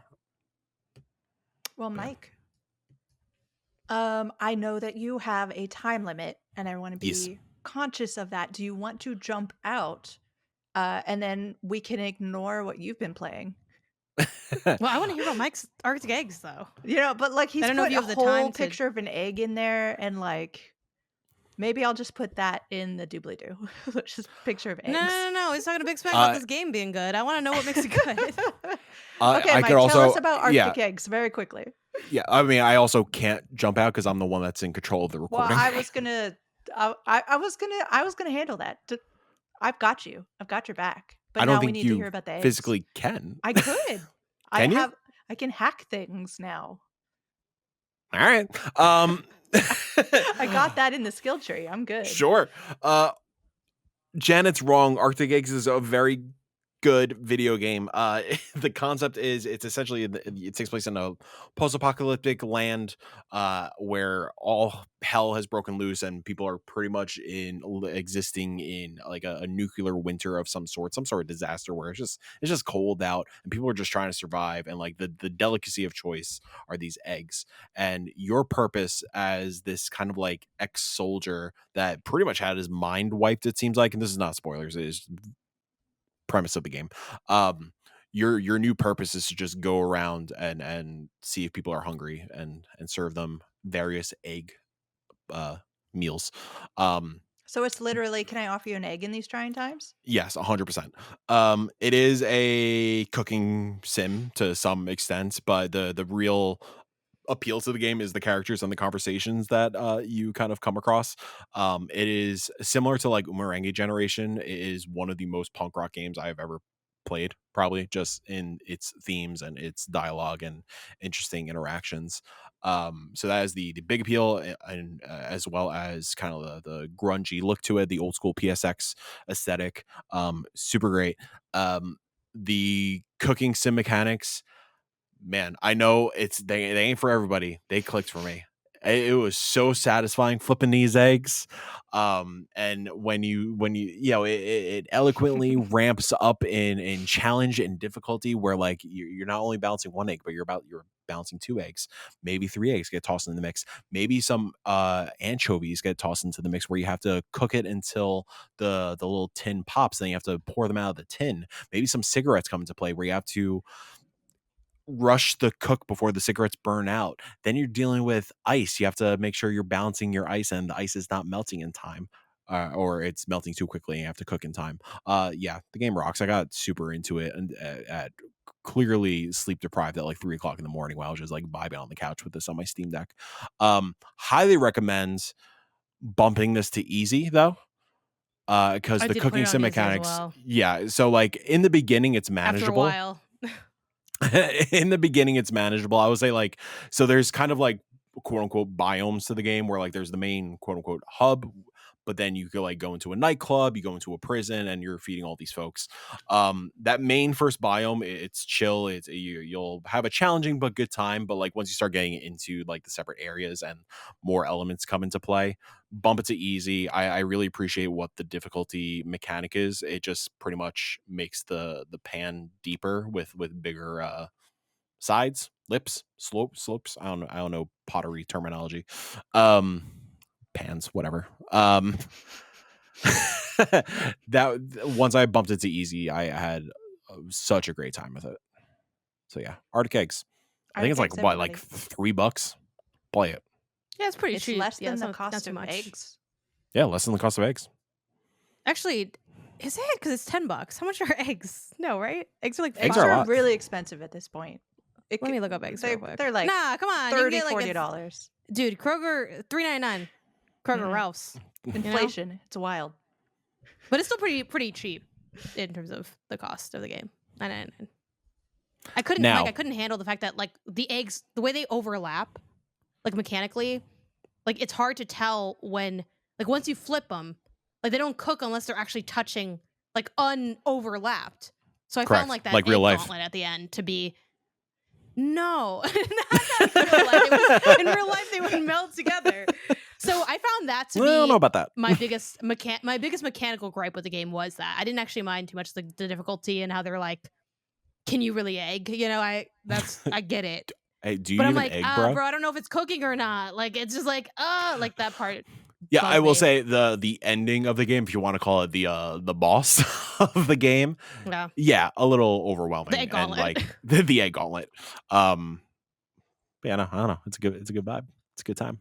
I think Art. that we need an indie council egg off at this point to see I who don't really even like can eggs, man. egg. You don't like eggs? Did you play I Arctic Eggs, Jill? have a whole food thing. It's okay. I haven't gotten into it yet. No. So Yeah, I'm curious what you think I about was it. like, Maybe I'm the odd gonna egg let out, you y'all know?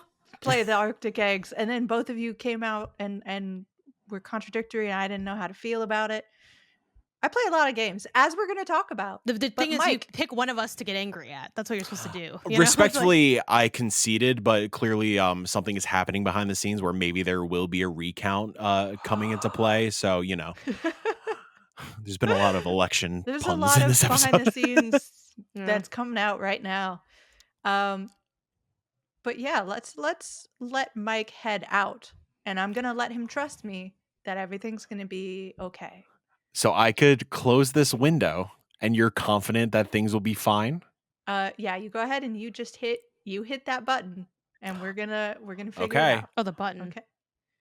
Oh, am I hitting the button or You am hitting the I just button. leaving? No, you hit the button. Okay. Okay, because I'm gonna need you to hit the button and sign out. Okay. Bye, y'all. Bye. Hi. Okay, now that Mike is out of the way, we can officially start the games we've been playing. Because no one's been playing Arctic Eggs. Wow. Don't even count it as a game, Jill. It's That's not- that's a it's little n- harsh. I don't it's- know. You know? Someone came in here while we were talking and made the egg in Arctic Eggs really, really big in the dock, and it's thrown off all the formatting. What's a great So- game name though, Arctic Eggs? It is great. Very great evocative name. and very accurate for what Yeah. you do in the game. Yeah, so shout out to that. So games we've been playing, Janet, you've got a couple of really good ones here, and I'm sort of afraid of your I take. know. So here we go. You go ahead I and tell me what know. games you've been playing. All right, we're starting off with the scariest one. It's Lorelai and the Laser Eyes, baby. Yeah, so this is we've talked about it a bunch before. Jill, this is kind of you've been this champion of Lorelai, I think, I loved in it. our group. It is a puzzle game. It's got that Resident Evil kind of style with you walking around not spooky hotel, but like kind of a spooky hotel. It's kinda And spooky. yeah, like it's got some dark undertones to it. But mechanically it's very much an escape room style game. It's like, what if you made this entire hotel kind of a big escape room where you're finding clues, and then it's a lot of unlocking keypads, or like finding lock combinations. Yeah. And occasionally like putting something into a statue. It's that kind of game mechanically. And it's very much in the vein, I think, of old school point and click as well. It's not a point and click. You do move with an analog stick or, commands on a keyboard, but it has that vibe. I will say the main character's like sassy little walk goes a long way for making that feel not boring to walk around, because it's like she just has such a swag with how she walks that it's like, you know what? This is kind of a nice little walk from hallway to hallway. I had been playing this with my fiance, Isaiah, who is very much a puzzle brained gamer. I started out on stream, did like 2 hours there, and then did like maybe like 4 hours outside of stream as well.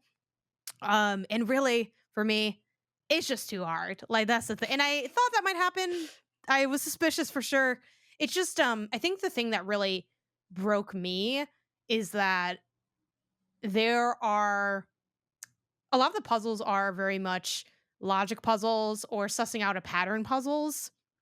And I just don't have like the mental reps to have enough ideas to solve a lot of these puzzles. Where I think one of the ones that broke me was it was like a keypad of a safe, and there was like maybe 3 or 4 like inputs kind of you had to do, and the answer like lied in the fact that the shapes are kind of like tetrominoes, and within those you can see that there's some squares that make up them, and then you're looking at like the layout of them and the number of squares, and on a technical level that is harken back to like an earlier puzzle where you're looking at squares in like a blueprint sheet from like 3 hours before. So I wouldn't say like the game is like necessarily unfair in its puzzles or its logic. I'm like, how do you come up with that? And there's not an answer that's going to get you to on ramp into that knowledge if you don't already kind of have that skill set formed. Um, so yeah, I'm like, you know what? Hey, I tried, and I do think the game is generally cool from what I played of it. Like, I don't think this is a report, not a wreck or not wreck, because I didn't play enough to really give a big comment on that part. And then I left because I couldn't do it, not because I didn't like what I was doing. I think the only thing about Lorelei Laser Eye that I didn't like, which I know some people will really like, and Jill, I'm curious what your feeling was on this, is narratively it's very convoluted on purpose, which I think for people that like that, they're like, oh man, and the narrative's a puzzle, and I'm figuring out. I wasn't as enticed by that. I found myself like just really, really confused, and in a way that didn't build intrigue. I think for me with the narrative, I don't mind piecing things together or solving things. I mean, this game is very much set up almost like a murder mystery kind of vibe to it.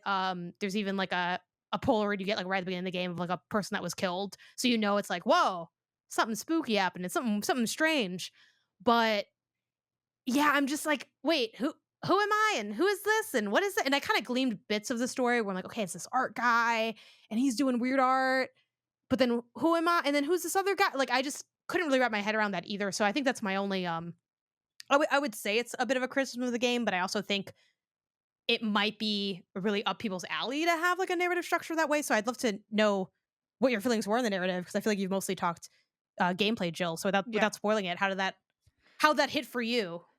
I did watch your stream, and I was one of those people being like, "No, this is gonna be cool."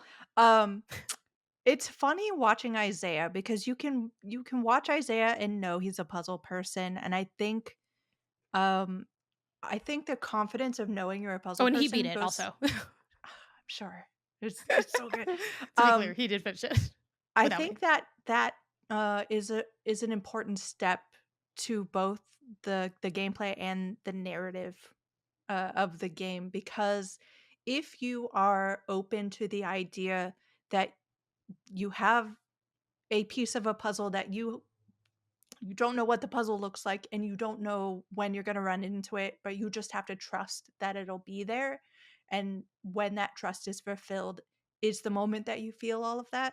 uh it is very much both the gameplay and the narrative of this game. So once you get to the ending and all of it gets pieced together and you're like looking back at things and all of the puzzle piece comes together, and it's that fulfilling like, oh, now I know everything that's happened and what's been going on.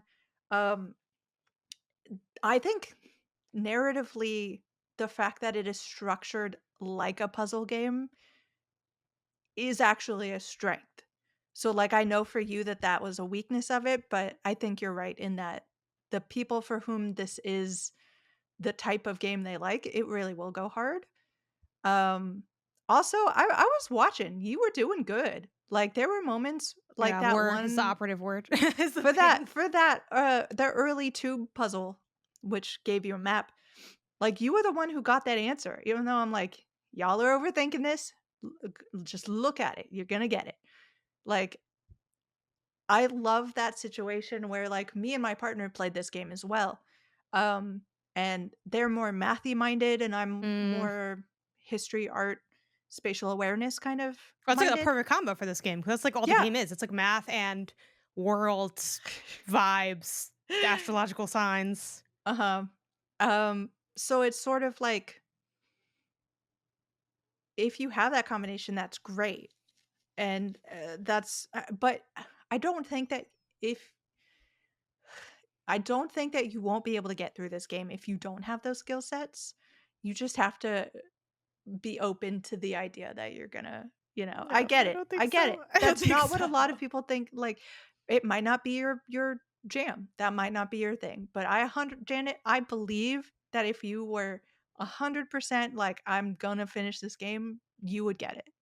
I think Like, that if you offered me $1,000 to beat this game, I would fail to finish it. I can no. guarantee. I think the Guaranteed. only reason that you might fail is because you think that. That's very Meta. deep of you to say, but trust me, like I think the thing is like there's levels to having that logic, and I do think it can be gained because I think anything can be gained, but I don't think you can gain it just by like doing it. You know, it's Right. like I can't go to a calculus class and become good at calculus just by taking the calculus class because the truth is I need the class. I didn't even do well at pre-calc, so I No. need to learn pre-calc to do calculus, and But, I think like, this I game also can't is do kind of calc. like that. Like, I'm not a math person, I don't understand the logic, I can't figure out how to read music, even though I've been in a ton of music classes and people have tried to tell me, I don't know how to. I almost failed a Latin class because we had to do the stress marks over the poetry, and I was like, I don't understand. I don't understand why this is stressed or why this isn't. I just learned the pattern." Um, I think that the game is not to that level, but But I think you think that because you can do it, and that's the thing. I think a lot of this is the thing I like lose my mind over, and I had like a mental breakdown about this game like a few nights ago, and then I just I kind of love was it. like, whatever. Where it's like I think, and now I'm in a calmer place, which is hard to I think believe because I'm always like kind of on edge because I also drank a Red Bull during the show. But I think a lot of like I'd categorize you for these games. You're one of the puzzle smarties, and I think a lot of you puzzle smarties because you're so smart. You got a kind, and then you have a kind heart too, Jill. So it's like you're like That's no, I good. think if you will yourself, there's a wet in that. And sometimes there isn't. Like I think because it's just so like it's hard to explain, but it's almost like if you like it's like trying to like read a language that like I don't know. Like it's like I can get kind of some of it, but it might not be enough to like get all the way there. And I think this is beyond my limit, unfortunately. When I started playing the game, I felt like for a puzzle beginner, novice, amateur, however you want to clock it, for like logic puzzles, I thought the difficulty was like a 7 out of 10 difficulty. I'm like, it's not too bad. It's like you might struggle a little bit more than like a freak does, but you could do it. And then at a certain point, I'm like, I would never see that. I'd never figure it out. I just don't think that way. I think over time, I do plan to train up to it because I'd like to be able to play those kinds of games because I do enjoy the puzzles. The puzzles don't like me. I like the puzzles. They don't like me. So it's like, so yeah, it is. I think it's one of those things where if you're not, if you haven't had the experience of constantly not being able to do these kinds of puzzles, it does seem achievable. But I think what this game is sort of missing for puzzle amateurs is more explicit scaffolding in the game. Like for instance, a big part of this game that people like yourself or anyone else that can play it and enjoy it and kind of almost can't see like no you can figure it out because like I struggle too and I figured it out. It's like yeah, but you're better than me. That's the part that's missing. That's the part you guys don't get. Where it's like oh, if you're stuck, just go around. I already went around. I don't know what's going on. I have no way to check if I have everything. I think for myself and a lot of people more at my skill level, it's like without those scaffolds, it becomes like exsurmountably, increasingly difficult to get through it because you don't even know. Like, should I know how to do this? Should I not know how to do this? And then yeah, it's just some of them are just like real hard. And I think I will say I quit before I could have like had more L's, but I'm like, you know what? I'm leaving early before you gotta do that puzzle box thing because I don't want to do that, that kind of situation. But yeah, it is very hard if you don't already have a numbers, patterns, logic kind of mindset. I think like my skills are more maybe environmental puzzles, stuff with words to a degree, which I know this has word stuff too, but not the Chance of same. Sonar, shout out. Yeah, exactly. Which even that, when did I fail at it? When they wanted me to do math. It's like, put this on a scale. I'm like, I don't know what you're asking. And I frankly don't care. So that's the thing. I think mileage definitely varies if you got to know yourself. And I did know going in that I'm like, I got to be honest, I don't see this shaking out. And I stood there for a while, but ultimately I could not continue. And honestly, I was really glad that I stopped because I'm like, you know what? I'm good. And I saw where it went to, and I'm like, I don't want to be in there. Hitting the switches slowly, doing this maze nonsense where the maze splits in Do you part. remember the maze? Yeah, and it's like it's shattered slightly, and I know it's not that hard to see, but it's hard for me to see because like I just don't, you know what I mean? Like, yeah, but I'm glad I gave it a shot because I know you hold in such high esteem, and it's definitely up there for like puzzle game of the year. Like Yeah. Lorelai is in there, so that I was have Lorelai and the Laser Eyes. I have 3 things Okay. to address before moving on from Lorelai. 1, what did Isaiah think? He liked it overall. He did cool on it a bit towards the end, but overall he gave it I think he gave it a 4. He has his own scale. He calls it the Isaiah scale, where Okay. it's like didn't like it, neutral on it, liked it, loved it. It's 1 through 4, I think. I think he gave it like a 3 Okay. then. He Okay. liked it. He hated the story. Didn't like the story, Oh, didn't get the really? story. Yeah, he did. Well, yeah.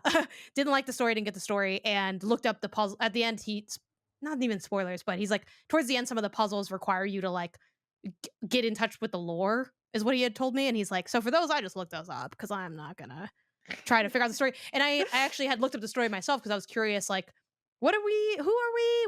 What? And so I looked it up myself like earlier today, and I was like, oh, okay, yeah, I could see some of that, but I couldn't really figure out what's going on. And I'm like, oh, that is interesting. I do think what they have is interesting. I just wish they like. I personally didn't find fulfillment in how long it seems like they might hold that from the player. Where I was reading someone's like Reddit summary, and they're like, and what really puts this together is this one thing at the end, and I'm like, nah, I don't. I want a little bit more before the big payoff for me personally. Mhm. Um, but yeah, I told him what the story was about today because he still hadn't known, and I'm like, "What did you think it was about?" And he's like, "I don't know." So that's where he was at with Okay. it. Okay. But yeah, I mean, he liked it overall, and I think mostly, I feel like he mostly enjoyed the puzzles. I don't think there was too much gripe in terms of their structure, the logic they employed, but I kind of just let him do his thing for many hours with his Mm. iPad and his stuff. Number 2, do you think that a game in your discussion of it with me here Mhm. that makes you look into the state of humanity and your own being Mhm. is a game that is worthwhile? Like Even if it generally? doesn't make sense, you had to just now. We went into human nature.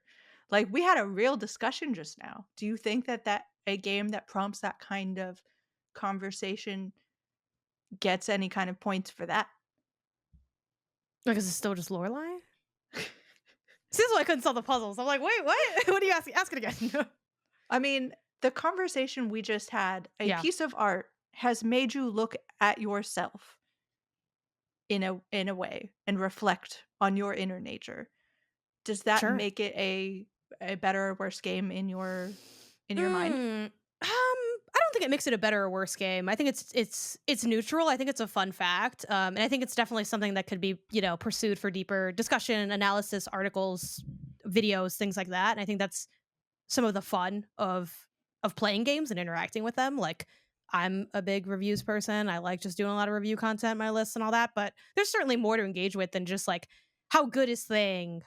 I enjoy doing that. I think there's a lot of fun and artistry in that as well.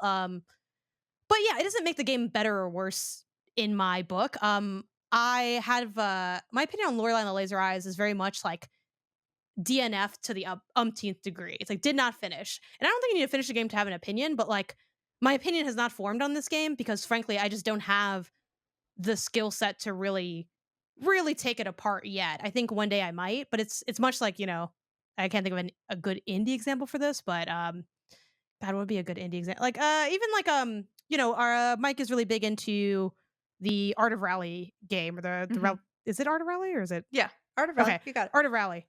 Um, that one's maybe like not the best example because I do have a driving background, but it's not really my style. So I don't have like a big condemnation or recommendation. But I'm glad I took the time to check it out. Again, if it's something that is kind of getting that buzz, I want to know like okay, what the streets are talking. Why are they talking? Yeah. What might be the value here? And also just like what's up with that. But yeah, it's just too hard. So I'm like, you know what? I'm not good enough to tell you if it's bad or if it's good. Third. I can tell you not to play it if you're maybe a little bit dumb. And I think you know who you are. Mike, don't play this game. Do it, Mike, do it.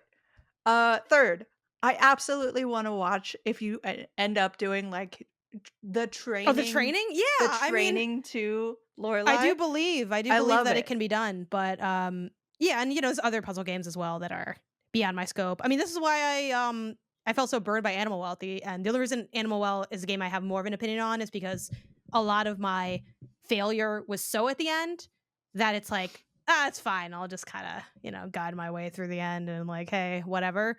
Also kind of a different game. It is a puzzle game, but it's also like a platformer. It's also more of an environmental puzzle game, so it's a little bit more in my wheelhouse of being able to understand and engage with. While Lorelai is like, "Hey, here's a piece of paper. It's a riddle. What's the answer?" I'm like, "I'm not sure." And they're like, "Well, you'll be taking the long way for a while." I'm like, "All right," and then, and you have to solve everything in Lorelai too to beat it, apparently. So anyway, yeah, we'll see. One day, I'd love to come back and really like figure it out, Yeah, but that day is probably kind of far away. I'm not gonna lie. I love it. I'm looking forward to it. Yeah. Also, looking forward to what you thought of Grun Yeah, this was another big rec from y'all. I believe it's you and and Jenny Jenny. who have played this. Yeah, Grunt's cool. I'm only an hour in, so not done with the game yet. I've gotten 2 of the endings. Really, really enjoying it.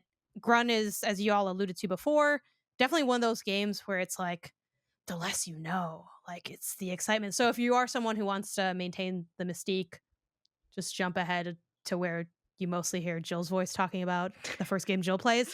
But if you want a little bit of a sense of what it is a first person gardening sim. You're hired to garden for the weekend. Yep, that's The all. tagline, Totally normal normal. gardening game. Totally normal Um, gardening game. the sort of additional mechanical wrapping of it is that this is funnily enough, kind of an environmental puzzle game, but I would say it's in the vein of a scavenger hunt, is how I would describe it. You get to the premises. The first thing I think you do is like open up a lock to a bridge. Classic puzzle stuff. It's a puzzle game. If you're looking for keys a lot, like you might be playing a puzzle game. That's what I've learned. But you find that one pretty quickly because it's like you're in one little yard, right? Then you go forward and you're kind of looking for tools to tend to the garden. And in finding those tools, you come across these Polaroid pictures. They're pretty easy to spot once they are in your field of view because they're like kind of holographic. They sort of are like undulating back and forth. And when you see them, you see like an image of something that's generally in the environment. So to use a fake example, you might see like a gnome statue by a bicycle or something. And you're like, okay, cool. I'm gonna try to keep an eye out for that. And then maybe you go around a building and oh hey, this is the gnome statue by the bicycle. And then you either maybe discover something while you're there, entering there and maybe like, breaking the gnome statue or something can create another breadcrumb for you to basically follow. And it's also a time looping game where, and Jill, you might need to fill the gaps in for me because again, I'm pretty early in it. Is it just that once it hits a certain hour, it's like kind of restart to the day? I'm sure that might evolve over time, but early when you first start the game, is that kind of the main, like if I just stood in the game, like I would die at like midnight kind of vibe or something? Um, there are different sort of endings, and I believe one of them, and one that you typically like I've seen people fall into very early is like, don't be in the dark. Yeah. So if you're out in the dark, you will restart the The world. darkness consumes The you and darkness you're like consumes you. back to the beginning. There's another like kind of gesture towards your overall goal outside of tending the garden that I won't give away, even though again it's pretty early where you kind of see, oh, like this is what the game's like, quote unquote, really about.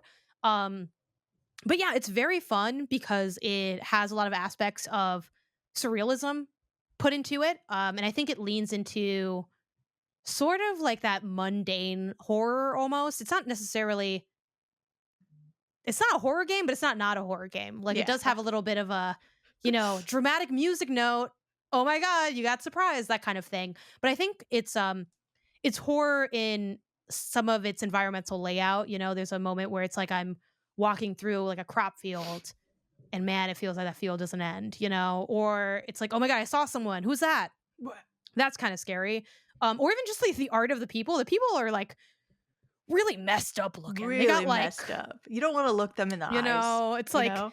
Their eyes are sort of like disjointed and staticky. It's kind of has a lore. Like it's funny because Lorelai also has like that striking eye look to it. For some of the visuals of that game too. Yeah, a little Um, Modigliani for you art historians out there. yeah. So it's I just have to agree with you because I Yeah. don't know what that reference is. Yes, I trust Jill. Um, yeah, and it's also got like kind of just like a trippiness to where you might end up in certain circumstances. It's like you might enter, again, I'll give a fake example.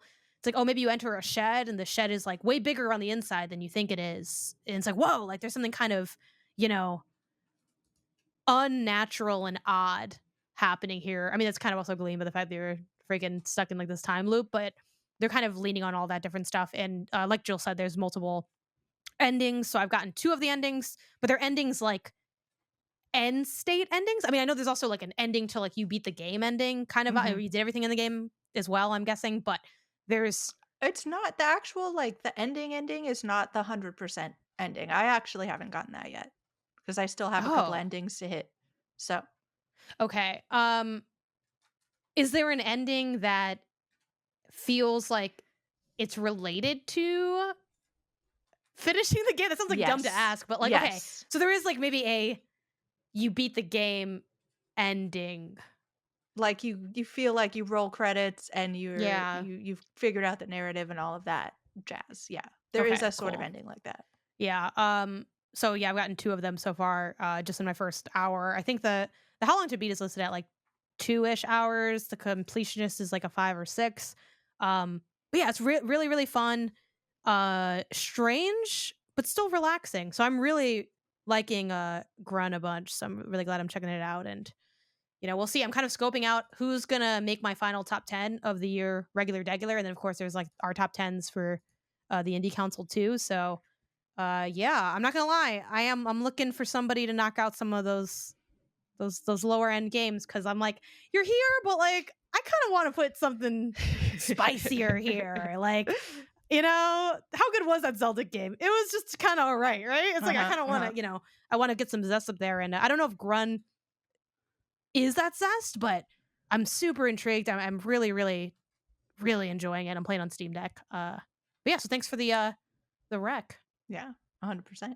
It's so fun. Like, when you started playing it, you just put a picture of the starting screen in the indie council chat, and me and Jenny are like, "Yeah, oh my god, are you gonna do this? Have you done this yet?"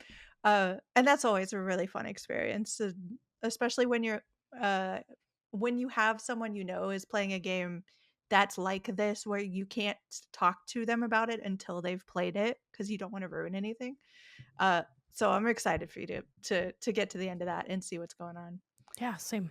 Okay, I have a long list of games I've been playing. I've been busy, uh, and I'm super excited about things that I'm going to talk about. So I'm sorry if you get tired of hearing my voice on this one.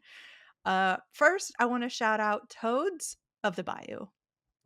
I have had such a fun time with this game.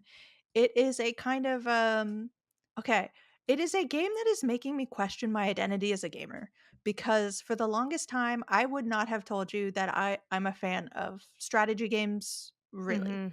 Uh I think that my idea of strategy games is still rooted back in my early gaming times, and strategy games, especially indie strategy games, have kind of pushed boundaries and started blurred genres together, to the degree that I might be a strategy game person now. Like, you know, well, I'll let that hang in the air. But Toads of the Bayou is set in the bayou, and the narrative is sort of this evil toad has come in and taken over, and you start the rebellion. You are the leader of the rebellion. It is a roguelike deck building where you start off like you're just kind of like territory hopping and trying to conquer islands piece by piece as you get closer to the bad guy. Um, so you start off in a really kind of small it island is it's an island because it's all marshy and it's all swampy, um, and it's grid like, but it doesn't look entirely like a chessboard. Um, and you have a basic set of cards in your hand, and the game, I started out just like, "Okay, I'm just gonna brute force my way into this." The game really, um, will take you down a peg if you're just trying to brute strength this. This is a real thinky kind of pattern game, and as soon as you start to kind of get that pattern, you're like, "Oh, cool." And that increases as you win, you get more resources, you start adding to your deck, you start opening up new shops, which let you get like traps or recruit people. So you get stronger and stronger. And like one of the funny things that I found, I found really fun about this game is like when you fail to meet an objective. So like you can win the level overall, but fail like I let people die. I was just like, if it's either him or me, and it's gonna be me. So, like, I'm just gonna let you die. But if you fail that objective of saving that person or whatever, you get a curse card in your hand, which you can't play, you can't do anything with, and it's taking up space in your hand, and that's not helpful. But it also takes some of your ability points away, so you can actually play less cards, which actually turned out to be a strength later when I got a card that makes you discard cards. And I Mm. was like, "Oh, now I'm just getting rid of these." So, like, it's got a really deep, cool, like, synergy system that goes on, and it increasingly gets better and better. And plus, it's just like, it's it's got a beautiful look to it. It's got It's toads. anthropomorphic toads, it's funny in that fact, and they lean into that funny, but it's also kind of, like, wickedly funny in a way of, like, it's a little spooky, it's a little sinister, like, you be playing around with dark forces and, like, it's got such a very good, cool personality to it as well. So go check this out. This game is, I think it is currently out, yes. So it came out yesterday officially, so go check this out. Because I had a really good time with it, and like, when I was writing this is, like, such a sign, like, when you're writing about the game and you're like, "I wanna stop writing because I wanna go play the game again." Like, that was how I was feeling about it. So go check out Toads of the Bayou. Uh, Next up, Dungeons of Dreadrock 2: The Dead King's Secret, and the Switch release is coming out November 28th, and everything else is December 5th. Mhm. And this is also it's kind of a grid-based game, but it's got a lot more fluidity to it, so it's not just a, like, you're here, now you move here, now you move here sort of game, but it is everything is a puzzle, and I find that really I'm out. No, cool. I'm just kidding. Like, one of the levels that I'm like, it's got a lot of D&D, DNA to it, which I'm absolutely in love with. You are playing as a kind of magic caster and simultaneously at some points kind of a roguelike figure. So you've got some of those tropes in there. Um, One of the things that I just got past, which I was like really playing around with, uh, you have a path that you can get through. You have start at point A, you need to get to point B. Um, it's an auto battler, sort of. Hmm. So, like, you don't have to hit the button to attack or to interact with things. The game will do that. You're just moving the character. Um, so there are a couple of zombies, and zombies get killed if you hit them once. So not a problem. But in the water below you is a monster that if it is next to you at any point, it will jump out. It's terrifying. It's a real scary monster. It's got little needle fangs. It will kill you immediately. So you have to trick the monster in the water by making it think you're going a different way while you're killing the zombies, while you're making your way through like this pathway. And it's so cool because it's like, okay, I see what I did there. I see what I have to do. It is a lot of like, it is very much puzzle combat. Like, Mm. I'm super, super down for this. So go check that out. That's going to be Switch November 28th.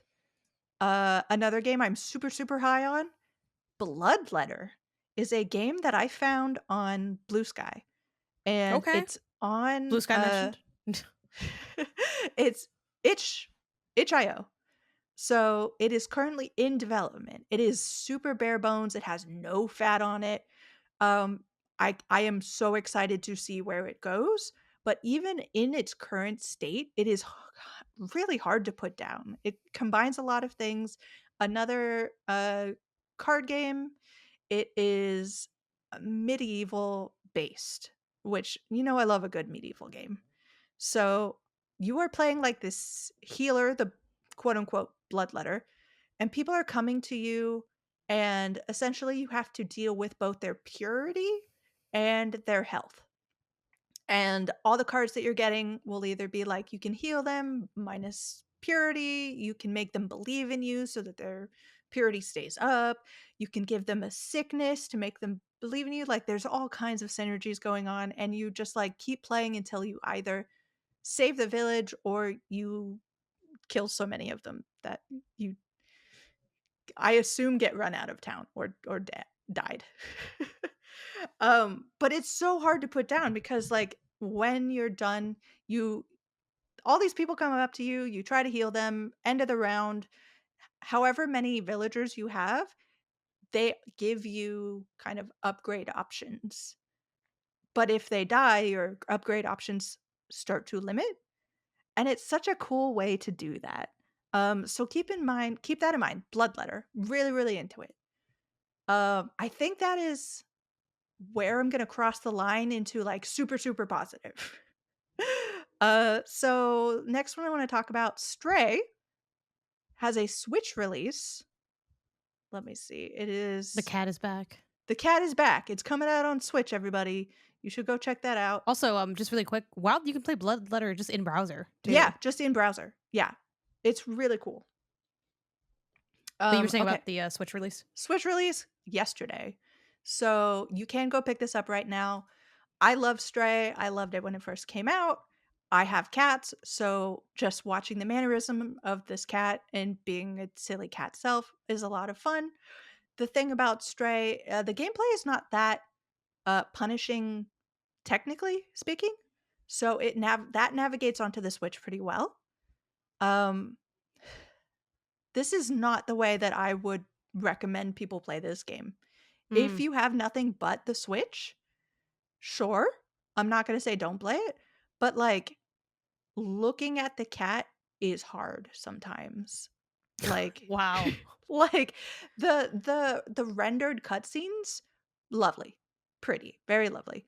Switch 2 is like, I'm coming, baby girl. Just wait. Man. Like it's like they try really hard to simulate the fluffiness of the cat, but it's just like, Uh, oh, you kind of look like you got pokies coming out, you know? oh. Like it clips through things. Like it's not great visually. Like performance-wise, it seems to be doing okay. Like my Switch has been handling it. Um this is not the way that I would want you to, because again, a lot of the fun of Stray is watching the cat behaviors and being like, "Oh, my cat does that." That kind of feeling, and you lose a lot of that when you like Yeah. pare down the visuals of this game. It kind of, Um I'm looking at the gameplay now, just that Nintendo Life had posted. It was the first thing that came up on YouTube. And yeah, it has what it looks like is it doesn't, honestly, it doesn't look as bad as I thought it might look. So mhm. that's something.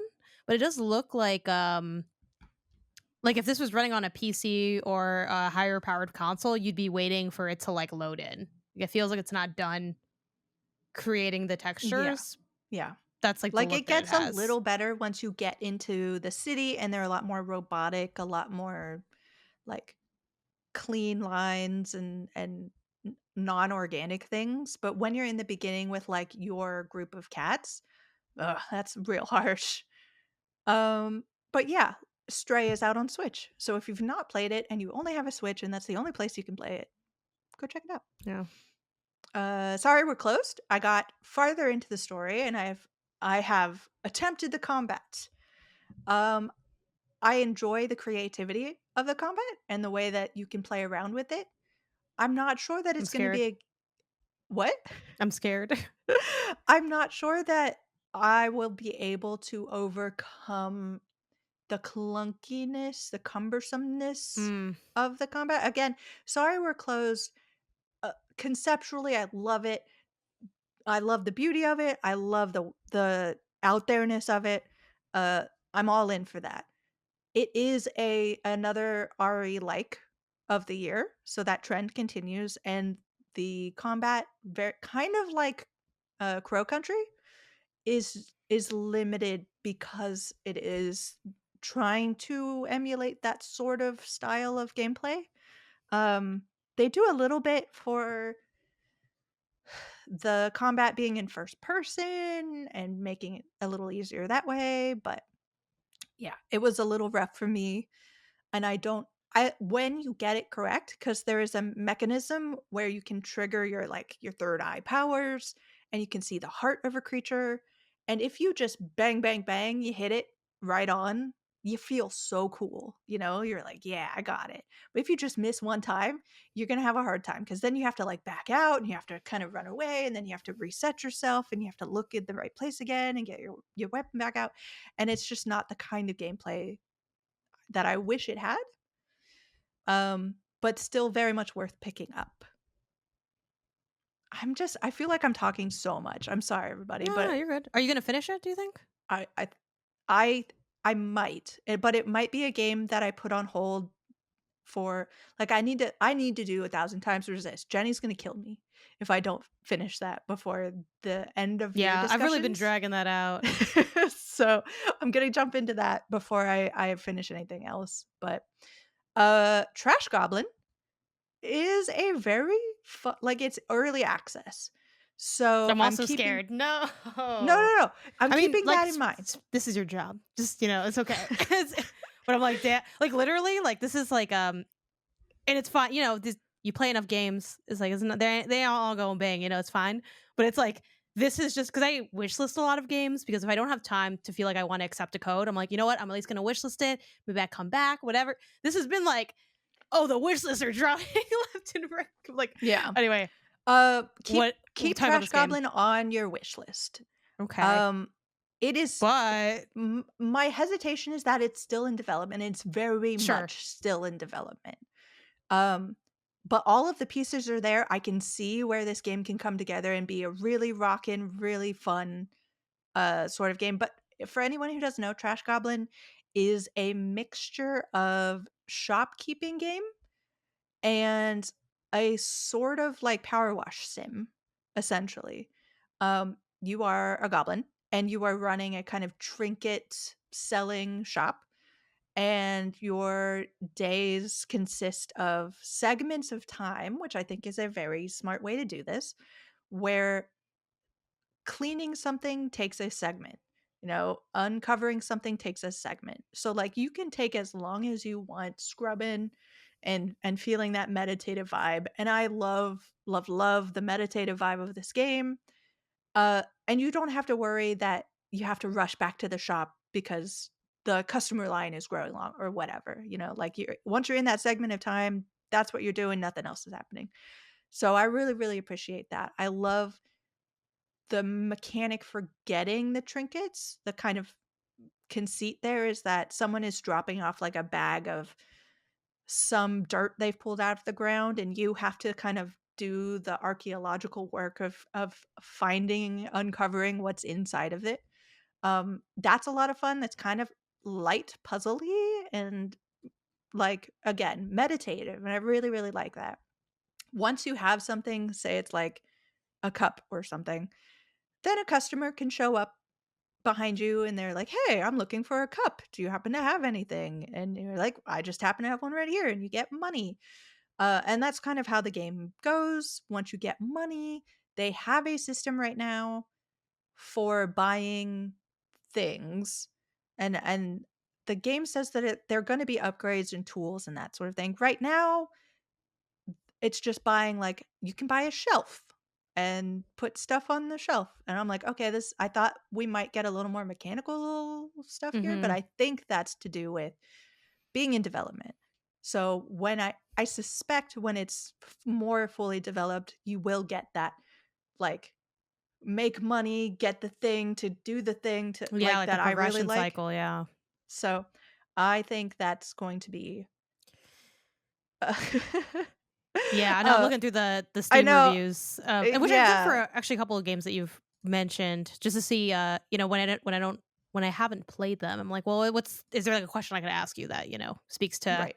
some aspects that other people might be not as hot on, whatever. And yeah, like a lot of the reviews seem to be echoing your criticisms as well of just there not being that supported structure, which I do think there are games that, don't necessarily have that. That's a very much like a stylistic Right. choice, but it does seem like that either it's not what they intended to make, it's not really what came across in the marketing. Like it's tough to know. I guess what I'd be curious to know, which we don't have a way of finding out in this moment, is what is their vision for it? Like, have they Mhm. yet to execute their vision, or is this the vision? It might be. It might just be a kind of meditative cleaning game, which again can Right. have the sauce in its own right. 100%. I think this game is intended to be a kind of power wash sim, like, in a medieval fantasy medieval setting. Yeah. That is what this is. I think if you introduce the element of money for upgrades, the upgrades need to be there. Um, and in their discussion for like, because this is early access, and they talk about how eventually you will be able to buy better tools and that sort of thing, is what makes me think this will come together versus being down on it, which is why I want you to keep it on your wish list. Um, because just the fun of, like, scrubbing it and, like, it's the same thing with power wash, you, like, see the bar of, like, how scrubbed up it Yeah, but and is.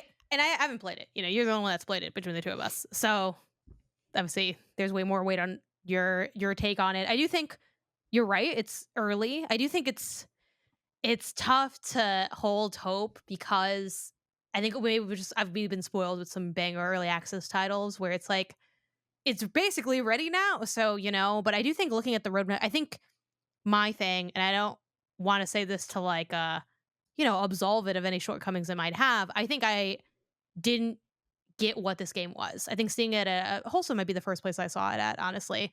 I thought this was more about the shop layer where it's like, oh, you happen to have also a meditative layer to it, but I thought it was going to be more in line with that, you know, potion craft with like strange horticulture. Like I thought it would be more in that vein, but the mechanic just being, oh, and you're like cleaning stuff up. But it seems like it is like I think it's the now you other way basically just around. cleaning stuff up. Yeah. So because I'm looking at their roadmap now, and it's like they're adding tinkering. They're going to be adding um deep cleaning, delving deep, stock check. Like those are some of the things that they have. The spirit of customer service, which frankly that sounds really funny. So shout out to that. But yeah, it seems like that just might not be quite enough. And I think with the Power Wash Simulator comparison, I think that's one of those things though where they go so ham on that concept though that that's really where the glory comes from. It's not just that, oh, we like to clean. Like yes, that's the baseline. That's kind of the entry point. But then it's like what are they doing with it? And there's so much depth and iteration and intrigue um around that it is the all of the game, and Right. there's details within that all. It sounds like the details might come, but it might not.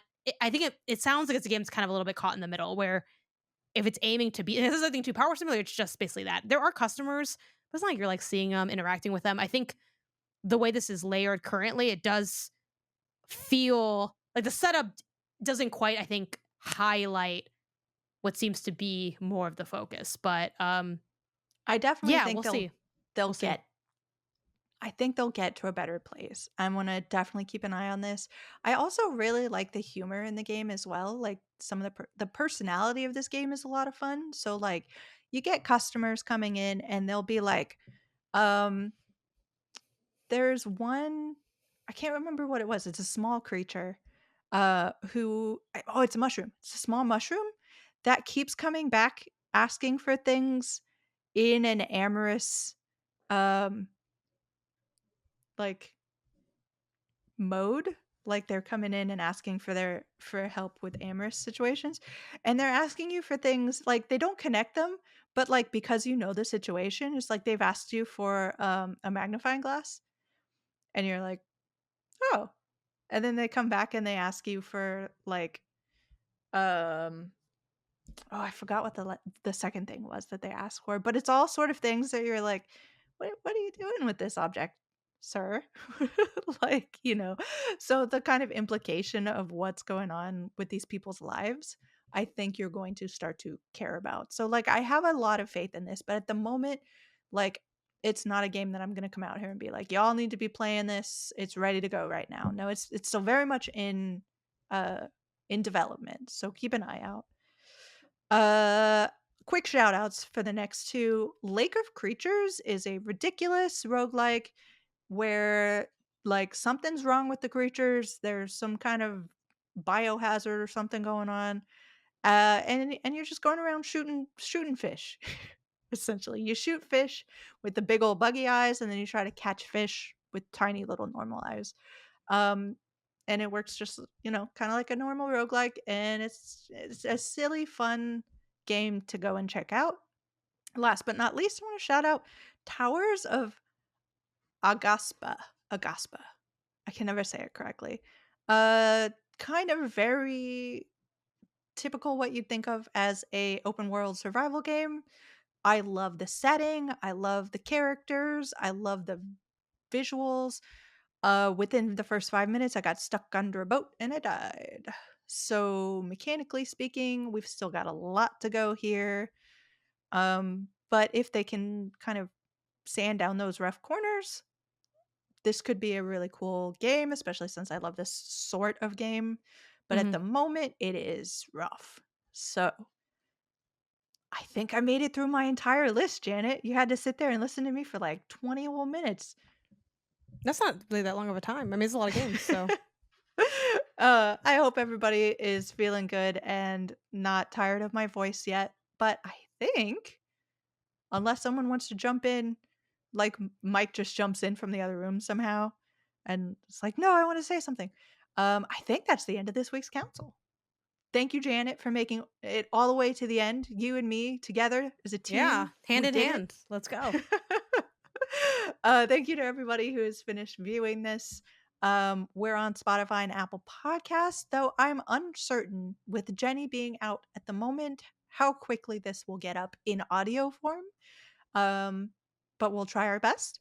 The Indie Council has its own socials at the Indie Council on Blue Sky and basically everywhere else. But this session is closed. Go play some indies.